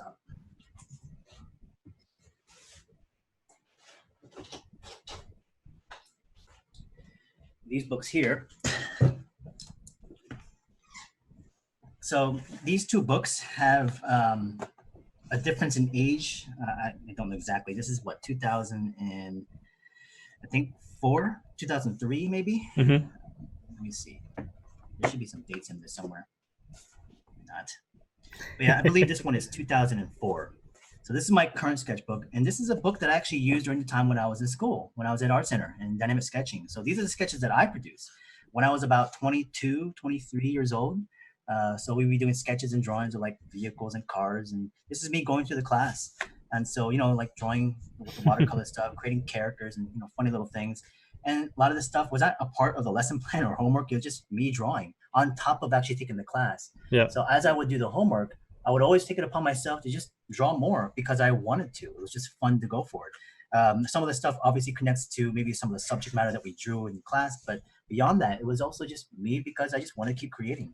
Like stuff like this, I would just make up methods of like, oh, I want to do like marker sketches, like find out silhouettes, place like a piece of tracing paper on top and a sketch on top of it. Yeah. I would just, think about different methods of how to problem solve and, whatever. This is all observational drawing. And then of course we have more of those kind of plans over here. But again, this is just me always just sitting down and just putting something on paper and constantly sketching. And some of them closely match up to the curriculum of the classroom, like these pages over here. But this is a while back. Actually, this is a drawing. So it's funny because in the very beginning, as we talked a lot about that moment where you have that light bulb that kind of goes off and you have that instance or a drawing or an experience that kind of reveals to you, it's like, oh man, that's it. This was one of those drawings. And this was in 2003. I was at the Military Museum here in California. I know exactly where I was sitting, in front of this motorcycle, on top of this little artillery, kind of framework. I was sitting there. It was daytime around probably mid-afternoon. I still remember what the weather was like, how the experience of actually drawing these ellipses, because I really liked the outcome. Like I hit that ellipse and it's like, I felt good. I liked that. And so when I finished this drawing, it's like, man, it's like, this is what I wanted to go for. It's like, this came really close. Because everything beforehand I enjoyed, but they're all like small little sketches and, kind of trying to figure things out. And some people would say like, those are fine. But for me at the time, I was like, well, the drawings are okay. I still didn't really like them as much. But when I hit this sketch, I was like, man, I felt really good about it. Actually, that was the first time I felt like I like it. This actually is something I enjoyed doing. That's cool. Not just enjoyed doing, but enjoyed the outcome of it. Yep. But then, of course, next couple of pages, I produced drawings that I didn't like. So kind of go up and you go down, you go up again. So that's just kind of way you move, So like this, again, like it's an old sketch, but we play with like gouache. And here's me just kind of training ellipses constantly in lines, just like I did earlier, So the stuff I did in this previous page, it's no different, from that many years ago. Mm-hmm. So it's just a constant output.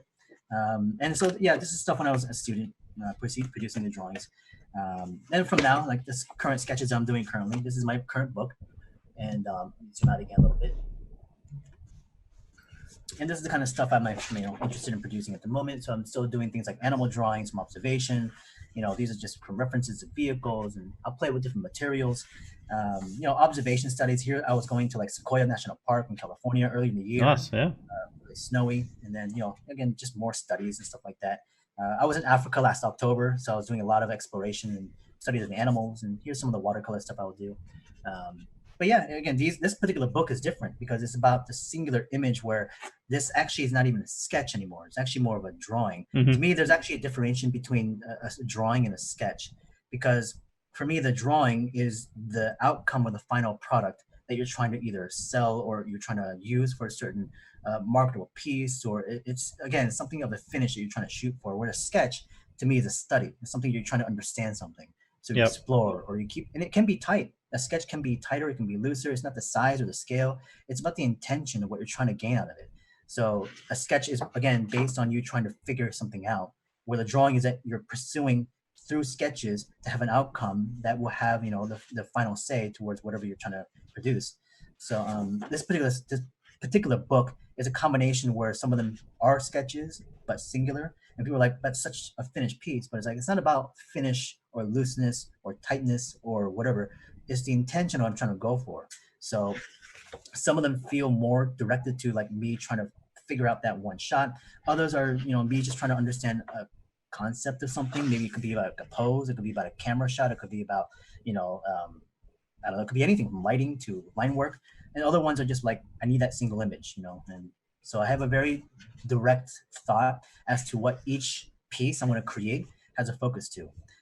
Like this one here, I consider a sketch. I was studying an observation of something. I was looking at a guy in costume. We were doing figure drawing at like a Christmas party, and somebody was sitting there for model, and people were drawing. And so this to me was a study because I was inspired by his pose. So I was trying to figure something out. So yeah, it's like, again, these can be considered sketches. I'm trying to understand the different angles of the head and open mouth and different shots. And again, over here in the chimpanzee with the same kind of thing, where the studies in the beginning were shapes and forms. And like I said, again, it's not about the aesthetic of it. It's not about how more finished it is or how unfinished it is. It's more about understanding my strategy as to like what my outcome intention is supposed to go for. So this book is practically almost filled up. And I bought this book in Austria sometime last year, and I started it up at the beginning of this year. So this is literally about 4 months of drawing. Yep. One sketchbook. Where Awesome. I have many other books. So, but yeah, the Luke Skywalker piece. But it's a pretty big book. This is like a hot press sketchbook. And some of them I go pretty far in terms of like the amount of information and detail, what people will call it. But yeah, I get lost into the work. And a lot of these pieces you're looking at right now are about hour and a half, maximum 2.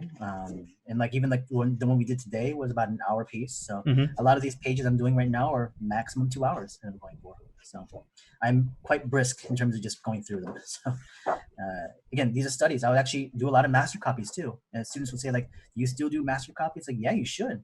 Like I will go to museums and exhibitions and shows, and I will do studies of other people's art all the time. Yep. So, yeah, tons of different stuff.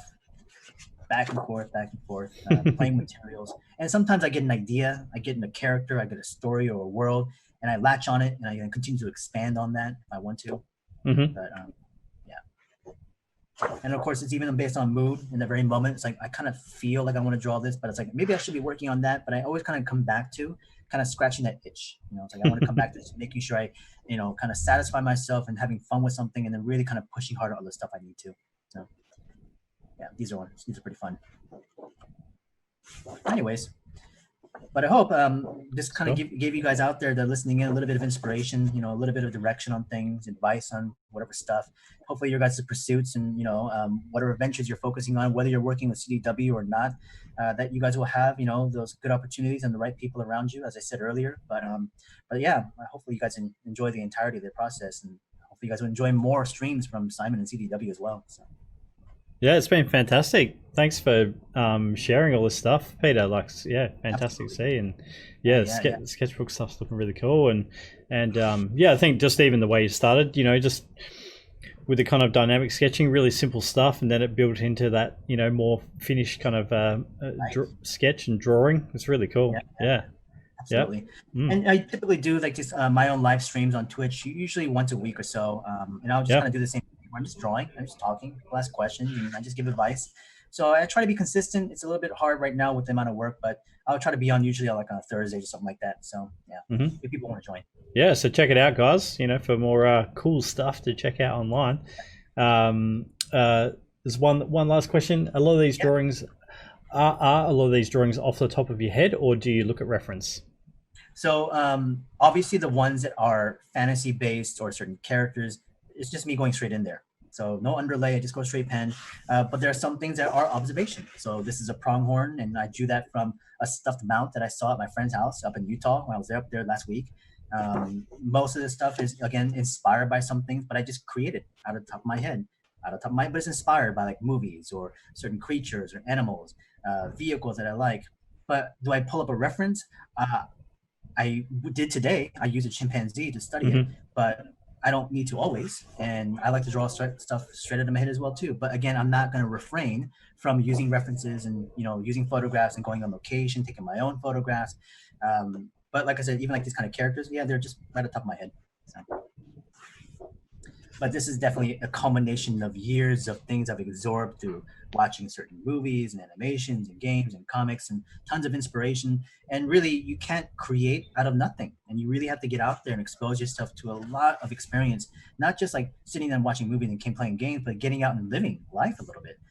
What kind of stories you want to tell, and based on your experiences, you actually pull more from that than anything else.